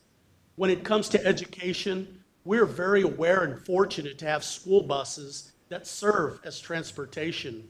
But a lot of parents don't send their kids on buses. Why? Bullying, racism. If you're too close to your designated school, you cannot have a bus. Our community and country itself are so big on preparing this generation to be the next leaders. But if due to the lack of driving privileges, students can't get to school and get a proper education, what will happen to our generation? One more key point I would like to address. When I was born in this country, I was 2 years old when my parents decided to go back to Honduras because to their understanding, this was not their country. While being in Honduras, my mom and I were kidnapped. My parents were forced to come back to the United States, and it has been a hard process to be legal in the country. Maybe my words don't matter at all, but I guarantee you that after God, my parents are the example I want to follow because they are the people that honor God over everything, and they are people that are filled with integrity. And I know there are more people like them that want to respect this country, community, and its laws. Thank you once again, and we hope you're able to support this. Finally, at the bottom of the packet, you will see 6 resolutions of cities in northern Indiana. The first one is South Bend, that has a population of 104,000 residents. Goshen, 35,000 residents. East Chicago, 26,000. Hammond, 77,000. Plymouth, 10,000. Elkhart, 54,000. And we are waiting right now on Mayor Joe to confirm that they are approving a resolution in Warsaw. Warsaw has 18,000 residents. In closing, we want to give you our most heartfelt and sincerest gratitude for allowing us this time to bring this to your attention. Again, we ask that you please consider placing this resolution before a vote. And as you cast your vote, think of those that are less fortunate.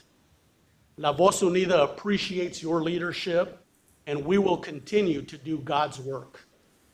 Before I take questions, I wanted to introduce Dara Marquez of Cosecha, Indiana, from Elkhart, and also thank Pastor Zach Zamora of Bridge Community Church here in Logansport for the tremendous work that he does for all of you here. Thank you very much. If you have any questions, I'd be glad to take those. So it looks like there's 18 states that have. Yes. I'm not sure how familiar you guys, everyone is with this situation, but my daughter, when her friends turned 16 and got a driver's license, they were expected to drive their families if they wanted to go to Indianapolis, basically wherever they went, because they were afraid of getting pulled over. And I did feel bad for those teenagers because they were responsible for their entire family. I think this is something our community really needs, my opinion. What's the cost? Did you know what the cost is over in Illinois, what they charge? So we have a member that is in La Voz Unida that he comes from Illinois. Okay. So he has that card from Okay. Illinois, And- and he shared with me that he paid $50 in Illinois for it. It's Illinois, I mean, Right. I'm more like $10 for a year, but I mean, I'm just one vote. When we went down, Carl, when we went down The state to, would do that? yeah, when, The state would set the price? the BMV. The BMV is who sets it, and let me, On that, let me share something with you, Carl, because that's a great question. So when we went down to the investigative committee session, we were there for 6 hours. yeah, And the BMV spoke, the Chamber of Commerce spoke, and the BMV quoted some numbers that just to get this off the ground. You know, we're talking about printers, we're talking about software, we're talking about training, we're talking about the whole gambit. There's an estimate of $1.2 million just to get this going. So I know you can appreciate the very first question any good legislature is going to ask, where the heck are we going to get this money for this? yep. So there has been talk in Indianapolis where they may do the same of $50. I can tell you one thing, and you know, Amy makes a great point because these are the kind of folks that they are. You can ask anyone and they will say, I don't care what it costs, I will pay it. Yeah. Because of the fear that they're driving with, they just want to get legal as much as they possibly can and comply with the laws Yeah. that the state of Indiana. Well, I understand that because most of them that I know are law-abiding. But it's like anybody else, you're gonna break the law, you're gonna break the law, so. Right. But Yeah, and they are, like, I would say, well, what's so-and-so doing tonight? And they're like, oh, they had to take their parents to Kokomo. And I'm like, why? They're like, oh, they're afraid, you know, if they get pulled Yeah. over. And, I mean, we need those workers in our community. You know, that's a great point. Logansport is a very unique city. he sure is. You guys have a very, very large processing plant here that uses a tremendous amount of a labor force that is not local. We work a lot with the Catholic Church in Fort Wayne, and the diocese has brought in Cambodians, and the Cambodians are working here. And you'll see them, coming through Huntington, through Peru on 24, vanfuls come and work at Tyson Foods. And so, again, you guys are very unique in the sense that you need the labor force. And this is the labor force that's out there. And so if they can't get to work, what's going to happen to the economy. I don't know what influence and impact Tyson has for this town, but this is the reason, Mayor, we wanted to have an audience with you folks, because nobody needs it more than Logansport, Indiana. Well, I'm like Amy, if it's moved forward, I vote yes. That's a very well-written letter. Yeah. I mean, this has my full support. Yep, get my support. I think it's great what you guys are doing, because in the paper, under the police reports, a lot of them are arrested for undocumented drivers. Right. I support this also. Amy, do you want to move this forward? Do you, Larry? Larry? Yes. Jonathan? Yeah, we can move it for a vote. Jake? I'll move it forward. Carl? Okay, so what I'm understanding, Is you this a gotta move it forward to February 6th? Yes. All right. Last year, the Northern Indiana mayors got together and we signed a document. And I remember you reaching out. And the reason why I wanted you to come in front of council is because even though it was 14 to 20 mayors that signed that document in support of this, I felt like 7 members of a council was going to be a little more powerful than 14 to 20 mayors. So I thank you guys for coming tonight. Bears didn't have the power to do it, Mayor. So I just want to let you know that. It's the council that does the legislative part of it. So For the real power. there you go. Hey, Mayor, if I could take just one more second, I'm going to ask my wife to hand this to you. This is something that you guys should seriously consider here in the town as well, and that's a citywide identification card. We have incorporated it in Plymouth. Goshen has it. Warsaw's working on it. Elkhart has it. South Bend.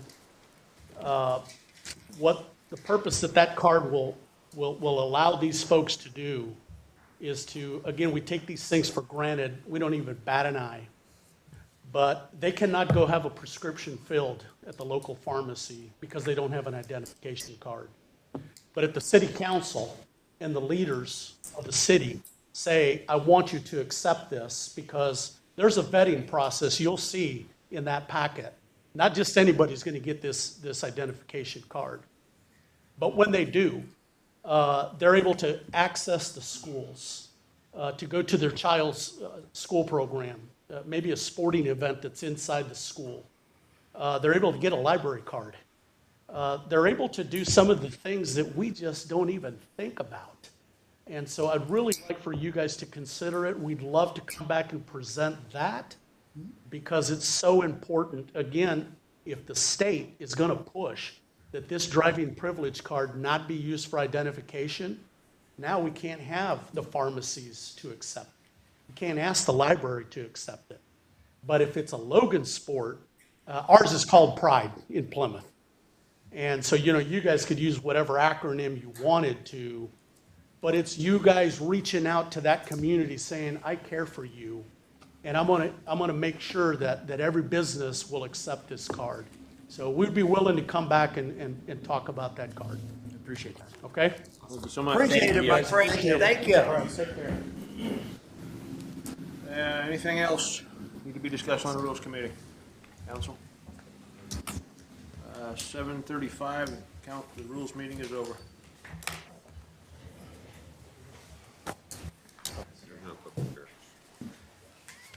All right, Mayor, it's your turn.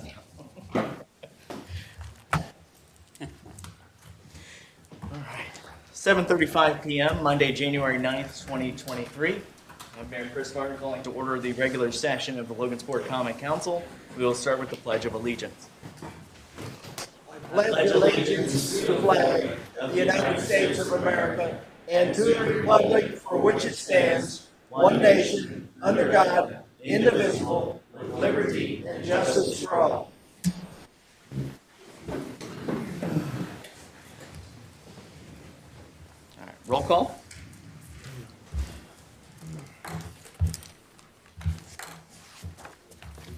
Amy Dinsmore, Present. Larry Hood, Present. Jonathan Nelms, Present. Jake Don, Present. Scott Peedy, Present? Carl McPherson, Here. Dave Morris. Present. Start with the approval of minutes for the regular sessions December 5th, 2022 meeting. Make a motion. Second. Any further discussion? Call for question.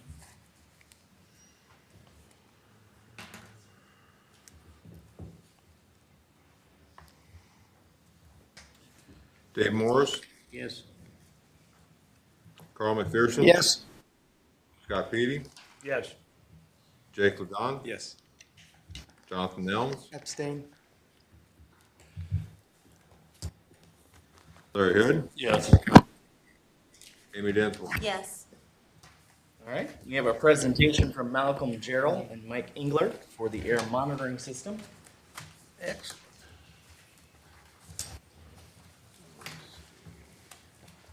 Is that one yours? Is that one your, okay. You can run it. Good evening, Malcolm. There's Mike.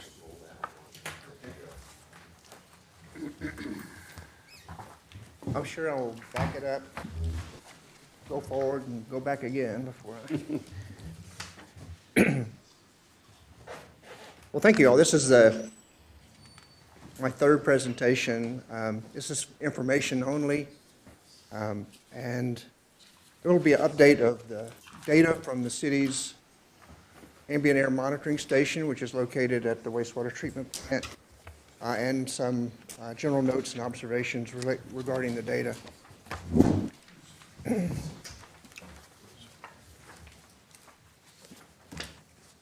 My first slide is the general timeline that I presented before, but updated for this meeting. If you'll look into the startup of the kiln during the summer and the fall, WSP was able to get their kiln started, stabilize production, and to run their initial air monitoring test on their stacks, which was monitored by the Indiana Department of Environmental Management. So being in production now with their first kiln, I guess one of the observations or one of the deviations from the initial plan was that and it doesn't really reflect on the air emissions, but it reflects on the transportation or movement of material within and around the city, is that about 70% of the processed material is currently going to the offsite landfill, waste management landfill. This was material that was advertised would be sold as a product, but they haven't reached the stage yet where there's a market for it. We are continuing to take regular samples on a 1 in 6 schedule, and occasionally we'll take additional samples if there's a reason to do that, typically if there's optimal wind conditions from the industrial park.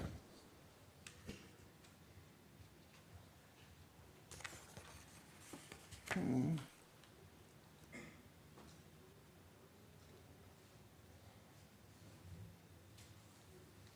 getting it to go. Just you should be able to just roll it. Go. Pull it down, pull your mouse down. Yeah, to move the to cursor down. There you go, now just roll it. There you go. So the city's monitor now has been operational for 15 months. We've collected 87 samples to date, 67 samples in 2022, which is the one every 6 days plus the extras, and some quality assurance samples. So, but even though you look at the 67 samples collected, there's really been only about a month of data since WSP's reached their stable production rates. We also updated the wind sensor this year. We put in replaced the twirling anemometer wind speed measurement instrument with a sonic wind sensor, and put in cell phone communications so we can get real-time data on the internet from the air monitor. And we've performed regular calibrations. In addition to collecting samples, we calibrate the instrument quarterly and send the calibration equipment in for factory calibration on an annual basis. So this is the data for all metals from the city monitor. And, you know, it's, these numbers, I mean, the news is really good. These numbers are low. We've seen one kind of interesting zinc spike on July 22nd. There's really no explanation for that particular measurement. It has not been repeated. You know, it could be from stationary source, mobile source, or some fugitive source. So, but because it hasn't been repetitive, there's really not been any kind of way to track it down. There's typically we typically send samples in at the end of the month, bundle them, and then it's about a 3-week turnaround. So there is some delay before we get the results to even know that we had an event, and have to kind of go back and look and see what was happening with the wind and you know, what activity was going on at that time. So this is the rolling 3-month average on lead. Mike will tell you, will compare this rolling average to the National Ambient Air Quality Standard, which is 0.15 micrograms per cubic meter. That, in fact, is the EPA regional standard for lead. If we were to hit 0.15 micrograms per cubic meter, we would be having a regional disaster. The National Ambient Air Quality Standard is updated about every 5 years. It comes under review. Over 2 cycles, the EPA's own medical advisors urged that it be reduced to 0.02 for protection of the development of children.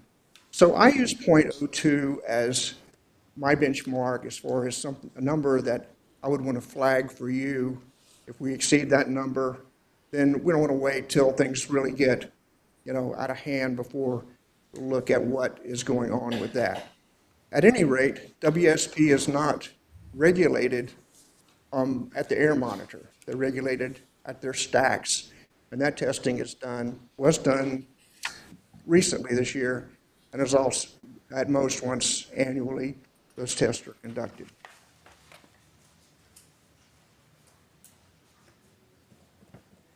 So I've always been looking at these numbers in terms, just looking at the data and saying, how much safety factor do we have below that 0.02 level? And there are significant safety factors there. So we're not there yet. We're not 2 levels of concern. But the safety factors have come down a little bit, but there's really no cause for community alarm at this that we've seen at this point. And if you compare WSP's values to the city's lead results over the past year, you can see we're pretty much in the same ballpark. There was one kind of an anomaly spike on WSP's monitor on June 28th, but that was not detected on the city's monitor. So the city's monitor is closer to the agribusiness park. You'd expect if we saw something coming from that direction, it would probably be even greater concentration at the city monitor than at WSP's monitor. But it was the first time that we saw any numbers kind of break over that 0.02 threshold. So can I ask a quick question? Sure. So respective monitors, I mean, those spikes were on separate days, like different days? Same day. It was the same. Well, the spike was on the city's monitor, and we ran samples. I mean, the spike was on WSP's monitor. We also ran a sample on that day and did not see that spike. Okay. So, and we're using similar equipment. We're running on the same schedule, generally. And we use the same analytical laboratory. So there's not a lot of, We know what There's a- direction the wind was that day, Malcolm. Yeah, I have that, it's going to indicate it on the top of that spike that it was, the wind's pretty variable over the day, and it was from south-southwest most of the time.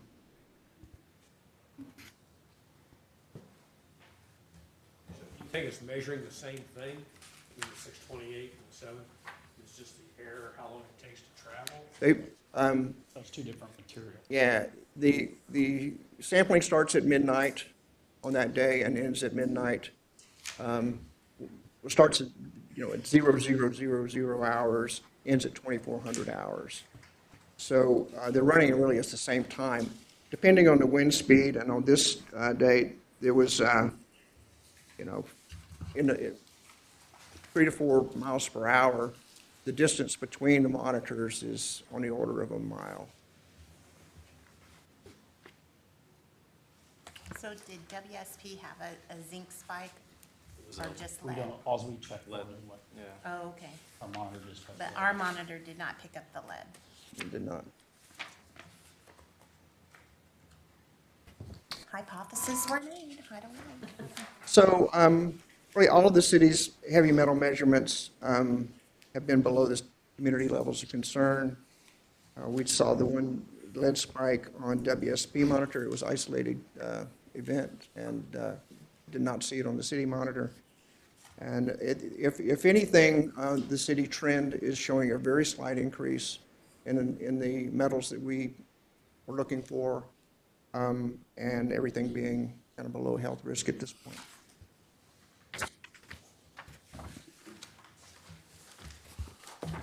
Thank you. Is Anybody have any your questions? presentation? It's already. Yeah.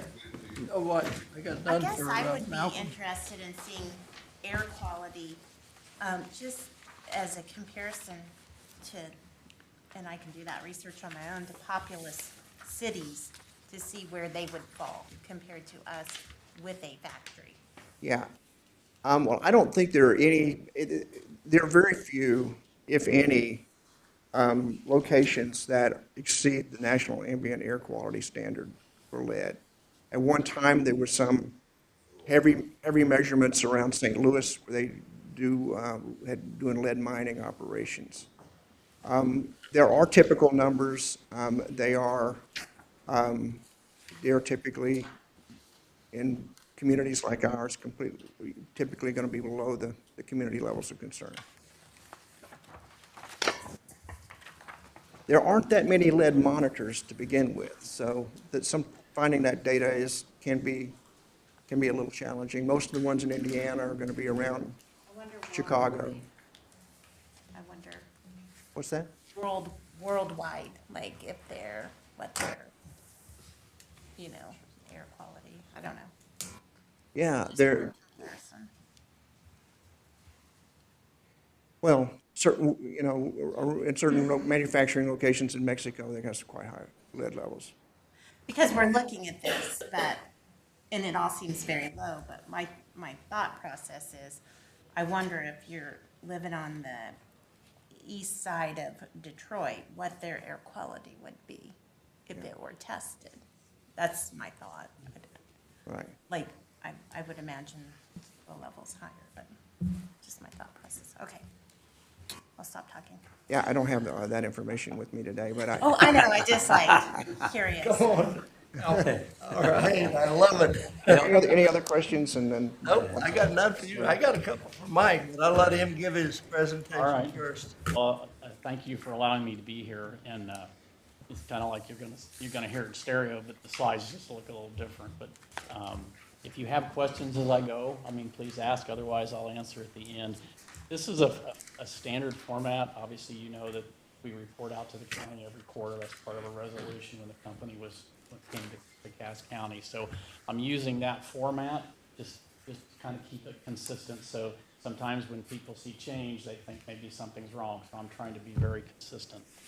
As a recap, I think you saw where Malcolm had our data and his, and you're going to see where I have our data and yours.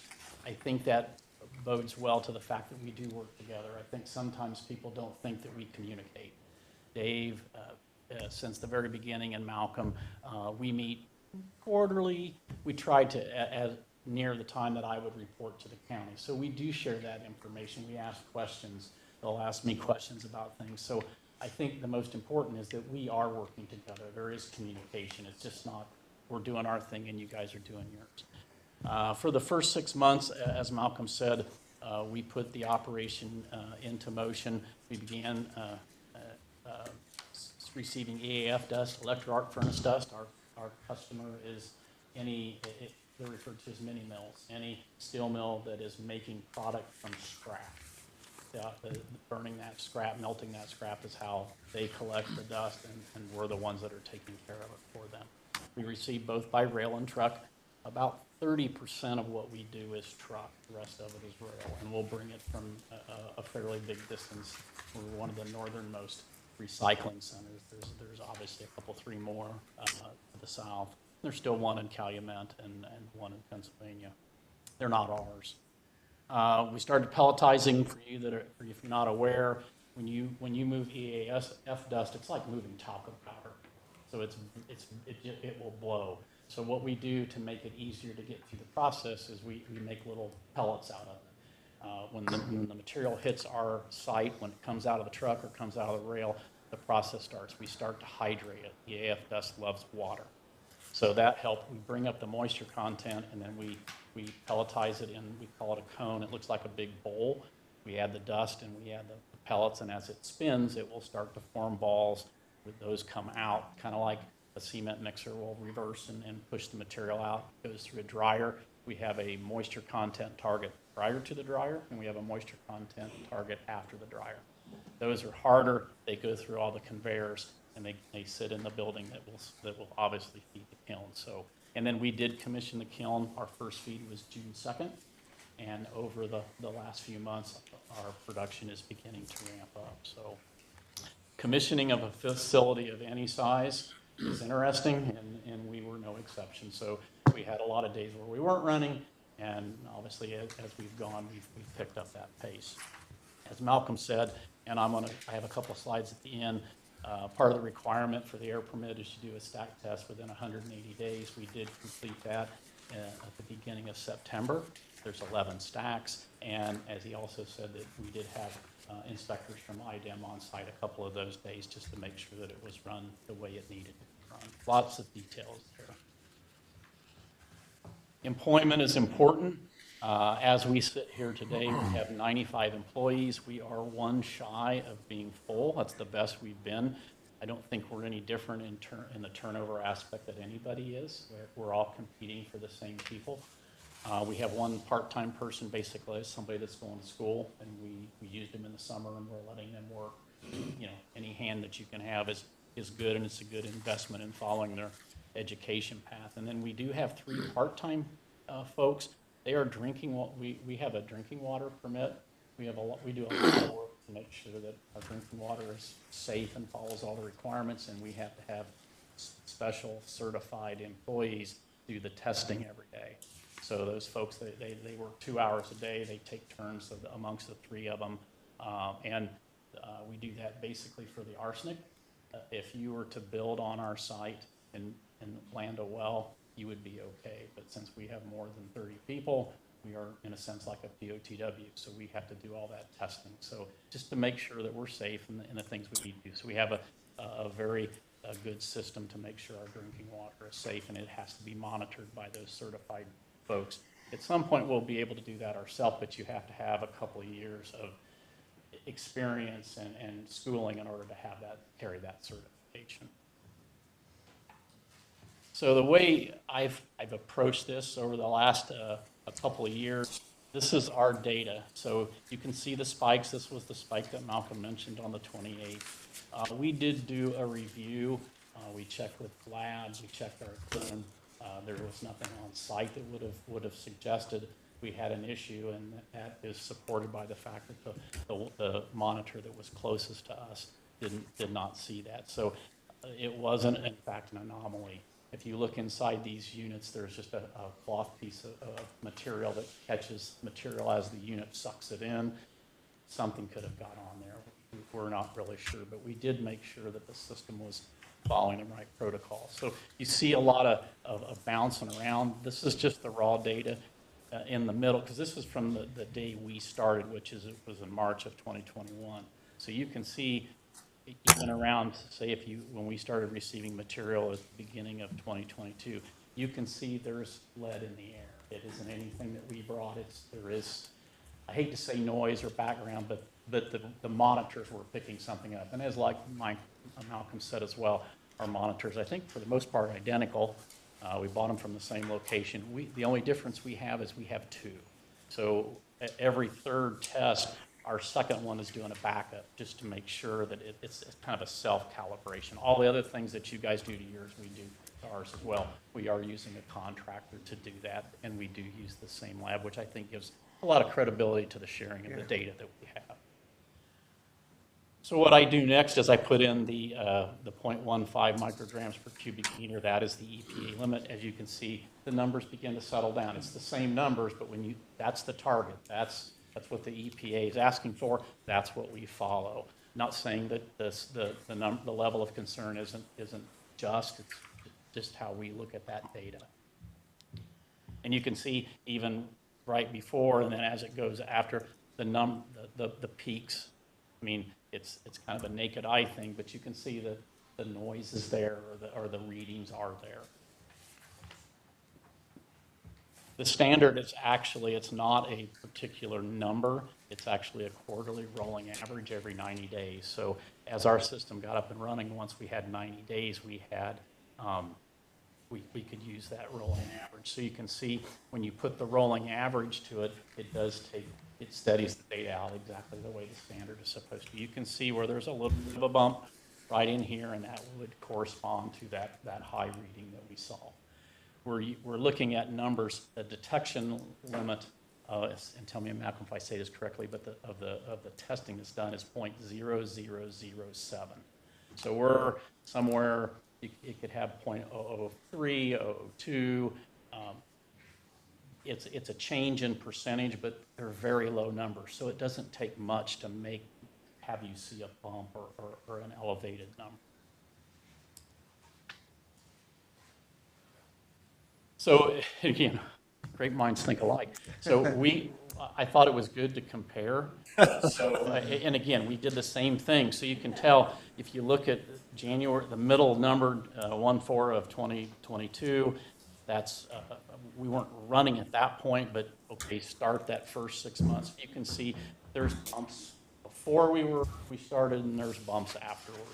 And you can see sometimes the city will have a higher level and sometimes not. I think the last time I was here, the first time I was ever here, Malcolm had some pictures of how, depending on where the wind goes and what particular area you're in, there's other contributing factors that these air monitors are picking up. So, and we talked about the air movement.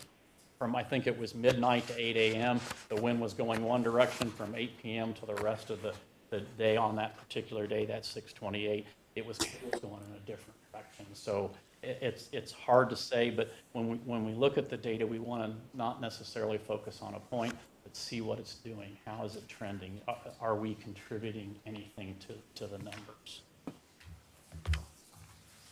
And then again, when you put the 0.15 micrograms per cubic meter, it levels off things even more. I know it's kind of repetitive, sorry. I think the important thing, and again, we're all going to have a different opinion of how we do things, but these are exceptionally small numbers, and Malcolm even said that as well, and that's the level of detection that the labs can get. So, when you're looking at low numbers, it's not a surprise that you're going to have some kind of outlier, or you're going to have something. What caused it? Sometimes we may know.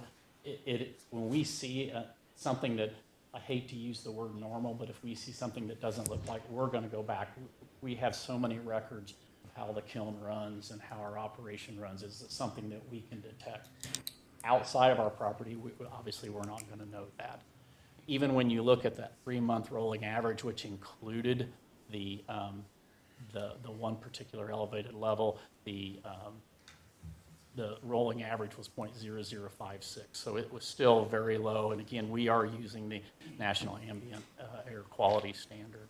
And I say it kind of boldly, but I don't think when you look at those graphs, we're doing anything that is going to hurt anything.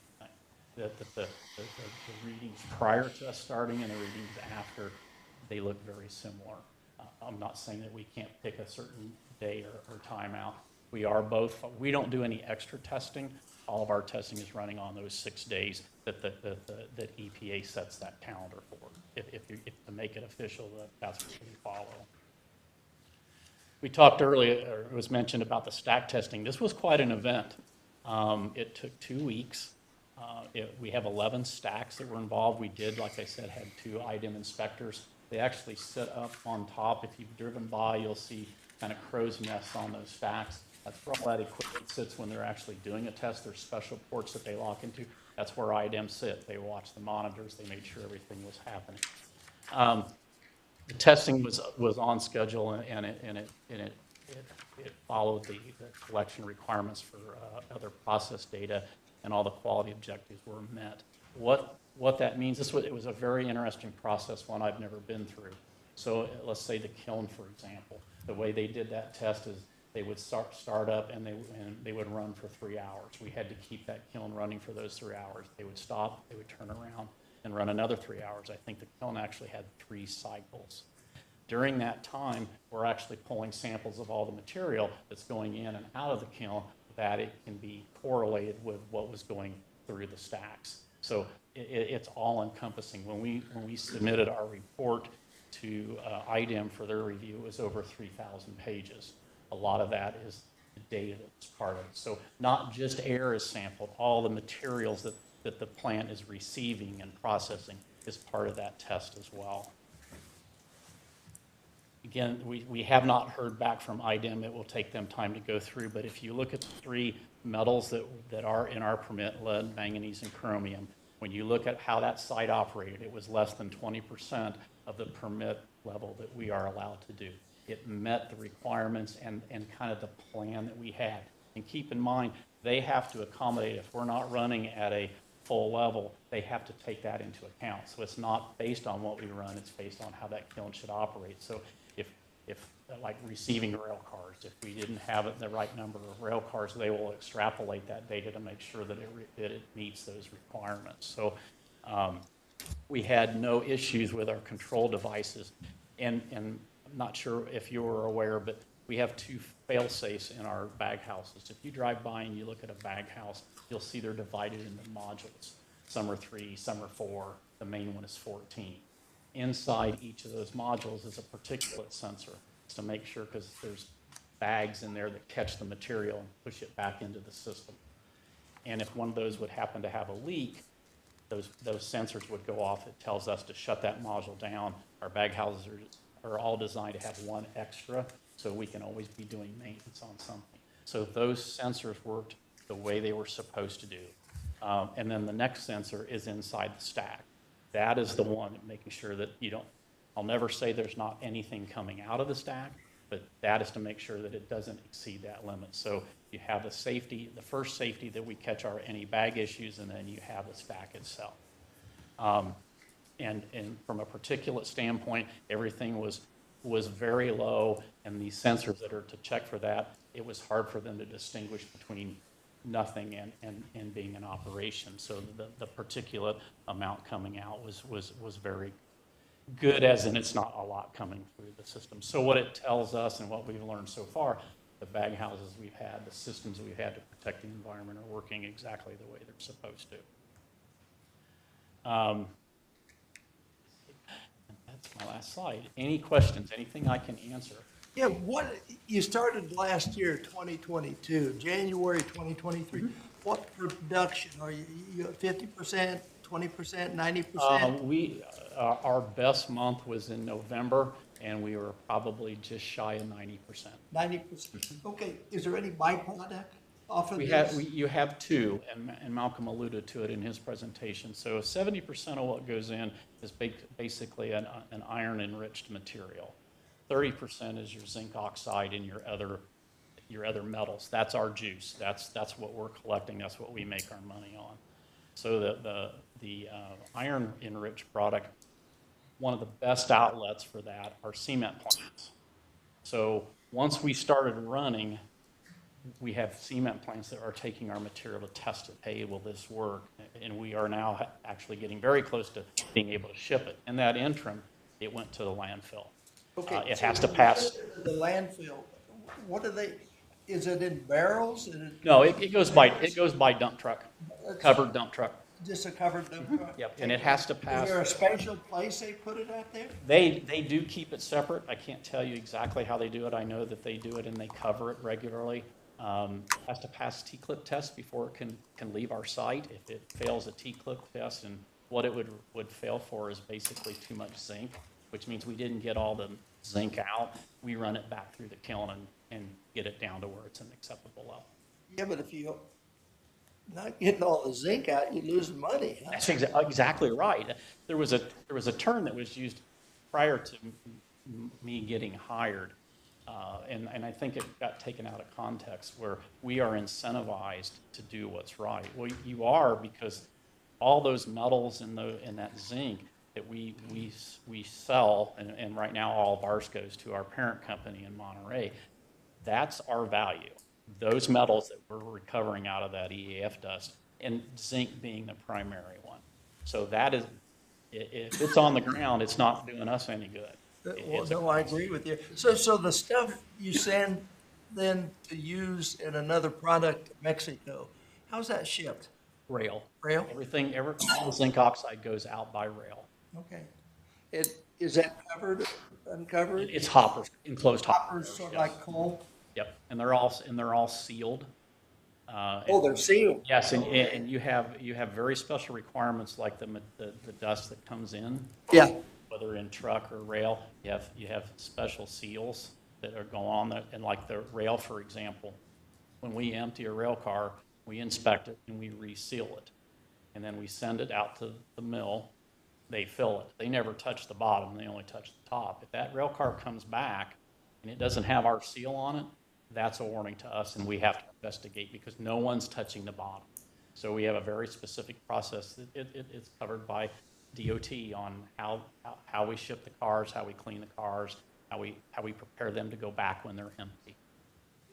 What timetable do you have? Do you think you'll be able to use all the product and not ship anything to the landfill? I am we have a very large customer that I can't really tell you who they are, but they think they're ready to take their first shipments in February. Really? And that will be fantastic for us. It'll be a lot cheaper for us, and you want to use it. And that iron enriched material has value, especially to the cement industry.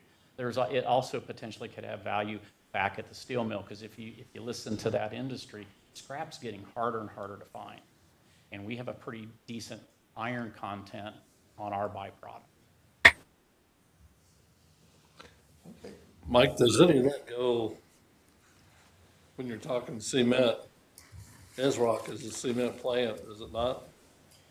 They are, but the one thing they do here locally is they burn hazardous waste, and they have a different requirement that may not allow them to do that.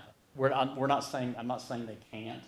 And Lehigh, or I think they even got a different name now, we're looking at them as well. There's 3 or 4 plants that, because obviously the material we're running was processed by somebody else, and when they were processing it, it was going to these plants. Well, now they need that material. But they have to go through, obviously, certain testing requirements to make sure it's the right quality, and we're not doing anything that would prevent them from running a good product. Does that have to meet a DOT spec for the concrete to be used in road construction? That I don't know. Yeah. I don't know.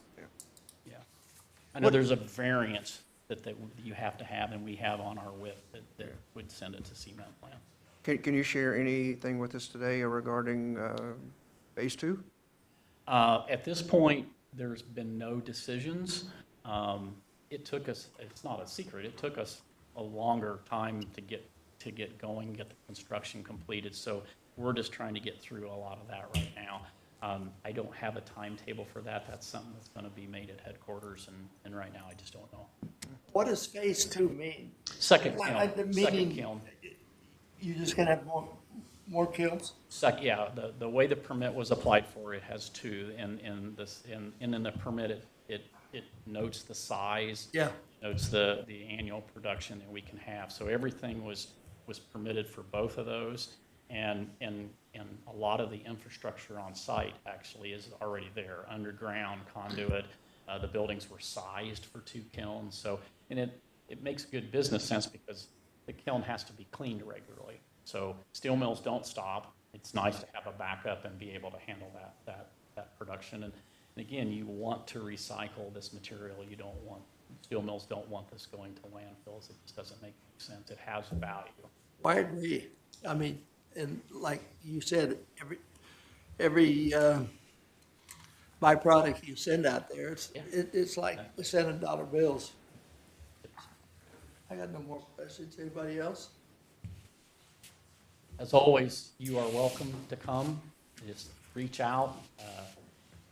Walking the site in January or February might not be the best months to come, but I can give you a driving tour. I can let you see inside the building, see the control rooms.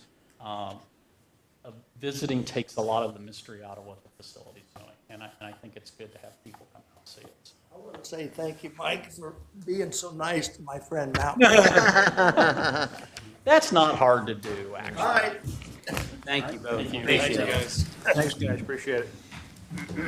All right, reports from committees, boards, and commissions. Mr. Mayor, we had a Rules Committee meeting tonight. We discussed Dutch Fincher's RBO, UTV, ATV ordinance, city handbook changes, and a presentation by Mr. Rodriguez. Everything was moved forward. At a finance committee meeting tonight at 6 o'clock. We discussed the fund numbers, geez, been so long ago. Help me, Carl, you're the man. I'm the backup.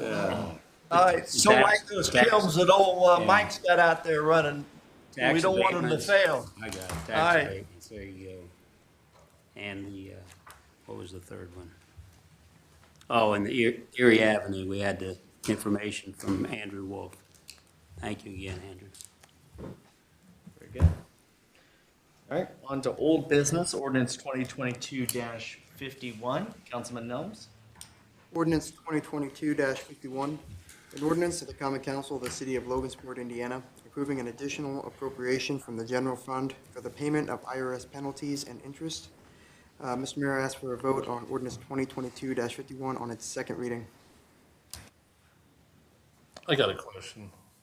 Does this mean that we are taking care of this situation, or No, we're? I would ask that this be tabled. Yeah.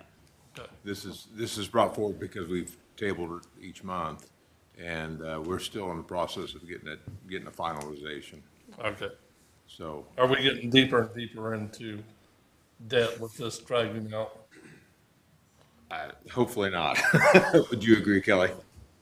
Hopefully not, but I mean, Yeah. we do have more consulting fees. I mean, they're bigger tillings. We got a contract coming up Wednesday that has their rates in it.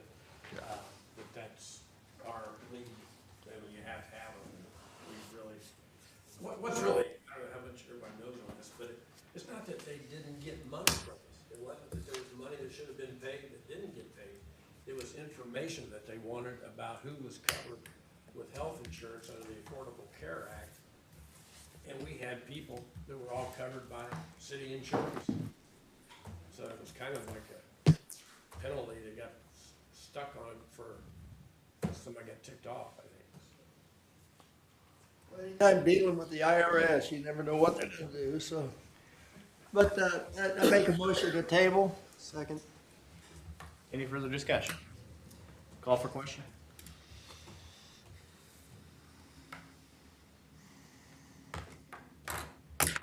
Larry Hood, Yes. Jonathan Nelms, Yes. Dave Morris, Yes. Carl McPherson. Yes. Scott Petey, Yes. Amy Dinsmore, Yes. And yes. Jake. I was getting there, Jake. I just need to get down there far enough. Ordinance 2022-51 is tabled. New business, resolution 2023-101, Councilman Petey. Resolution 2023-101, a resolution of the Common Council of the City of Logansport, Indiana regarding tax abatement for personal property investment for Logan Stampings Incorporated. Mr. Mayor, I ask we have a vote on Resolution 2023-101, please. It's always me and you. Any further discussion? Shut up. No, it's you, yeah. Call for question. That way the mayor will be happy with you. Jonathan Nelms, Yes. Carl McPherson, Yes. Amy Dinsmore. Yes. Jake Ladon, Yes. Larry Hood, Yes. Scott Petey, Yes. Dave Morris. Yes. Resolution 2023-101 passes. Resolution 2023-102, Councilman Morris. Resolution 2023-102, a resolution of the Common Council of the City of Logansport, Indiana, approving additional funds for the chart of accounts as required by the Indiana State Board of Accounts for the City of Logansport, Indiana. Make a motion to approve. I'll second. Any further discussion? Call for question. Jake Ladon, Yes. Brownie points for the mayor. Jonathan Nelms, Yes. Scott Petey, Yes. Amy Dinsmore, Yes. Larry Hood, Yes. Carl McPherson, Yes. Dave Morris. Yes. Resolution 2023-102 passes.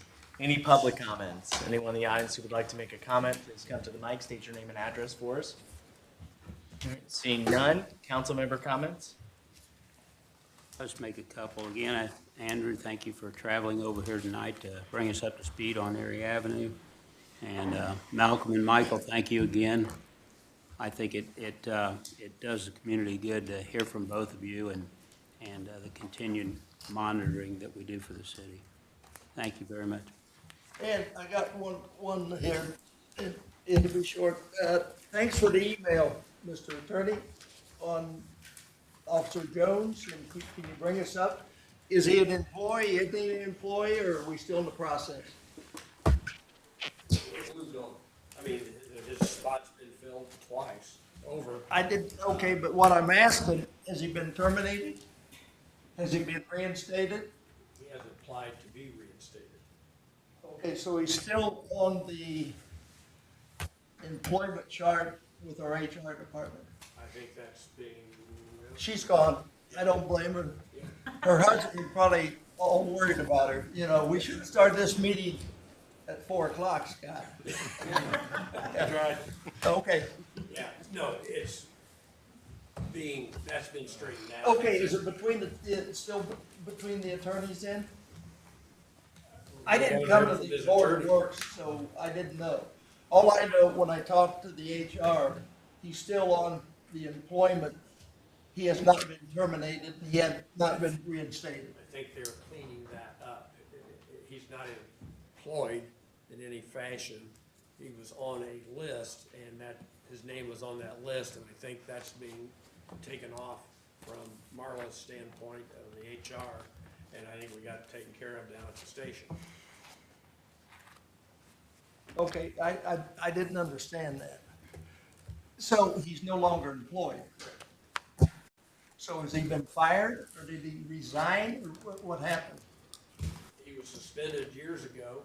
Suspended with, when the Board of Works, because I was on the Board of Works at the time, we suspended him in March. And we set aside, the Board of Works did, to set aside his salary until the courts decided what to do with him. And that's all I know. And what I'm looking at is what the liability is to the city now. If he comes back and sues us, then the council's gonna have to come up with money for legal fees to defend that lawsuit. Is that correct? Possibly, yeah. Possibly, okay. And if we do, you will not be the one defending the mayor, since you're the mayor's attorney. You're not the council's attorney. Isn't that right? Yeah, but I don't know where you're going with it. What I'm going, where's the money coming from? And who's gonna defend the city? That's what I'm asking. I assume that would be up to Kelly. And if Kelly decides he doesn't want it, he would make a suggestion as far as how the city would proceed. But you know, just a curious fact, I came across a piece of paper as I was going through millions of them in my office. He's been on leave for right at 5 years. Yeah, Wow. because the city shrugged their feet and done nothing. The last communication we had from his lawyer was he did not want to be reinstated unless it was required in order to collect his pension. We contacted the pension people in Indianapolis, and they said he does not need to be reinstated. He gets credit for all of his time that he has served, and he's eligible at any time. And Marla told him that 2 weeks ago, and I told him that at the Board of Works meeting. I Okay. don't talk to him without a lawyer, but he Yeah. asked a question here at the meeting. No, great, okay, so if he does, whatever it does, take him off the payroll, and we don't pay him his back salary, I think it's been with the city, what, 22 years or something, I don't know whatever number. He had enough to So qualify then he for his can pension. draw his pension. Sure. Okay. He's just gotta go apply for it. Well, I'm just curious, because, I'd like to add something. He's also refused to go to his for duty physical or return to work twice. is this in writing or verbal? No, it was, the appointment was made.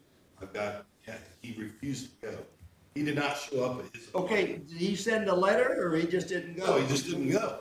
Okay, but you sent a letter to him saying he had an appointment this day? Yes, he was informed. He had 2 appointments. Oh, through his attorney, I don't know. Well, I mean, he talked to, I think, Rick. I Didn't he just don't talk want to it you? coming out of Yeah, your he's mouth talking to me. there. I mean, there's been plenty of communication, he just hadn't acted upon it. Okay. Okay, We no, can't that's fine. walk you through it. You answered mine. Go on, Mayor, close the meeting. Any other council member comments? I just say I hope everyone had a good Christmas season, and the Parks Department, good job with Christmas in the park again, and look forward to a productive year. Any other council member comments? Motion to adjourn. Second. Yes, most look for motion all night. Before you do that, miscellaneous business. Miscellaneous business and any matters not already considered, including ADA Section 504 compliance or concern. Okay, now you can. I'm making a motion to adjourn. Second. Call for question. Dave Morris, Yes. Larry Hood, Yes. Jake Don. Yes. Amy Densmore, Yes. Scott Petey, Yes. Carl McPherson, Yes. Jonathan Ellis. Yes. We are adjourned. Have a great night. Mayor, I might have to get a note from you to take to my wife and let her know that I was here. That's right. I know.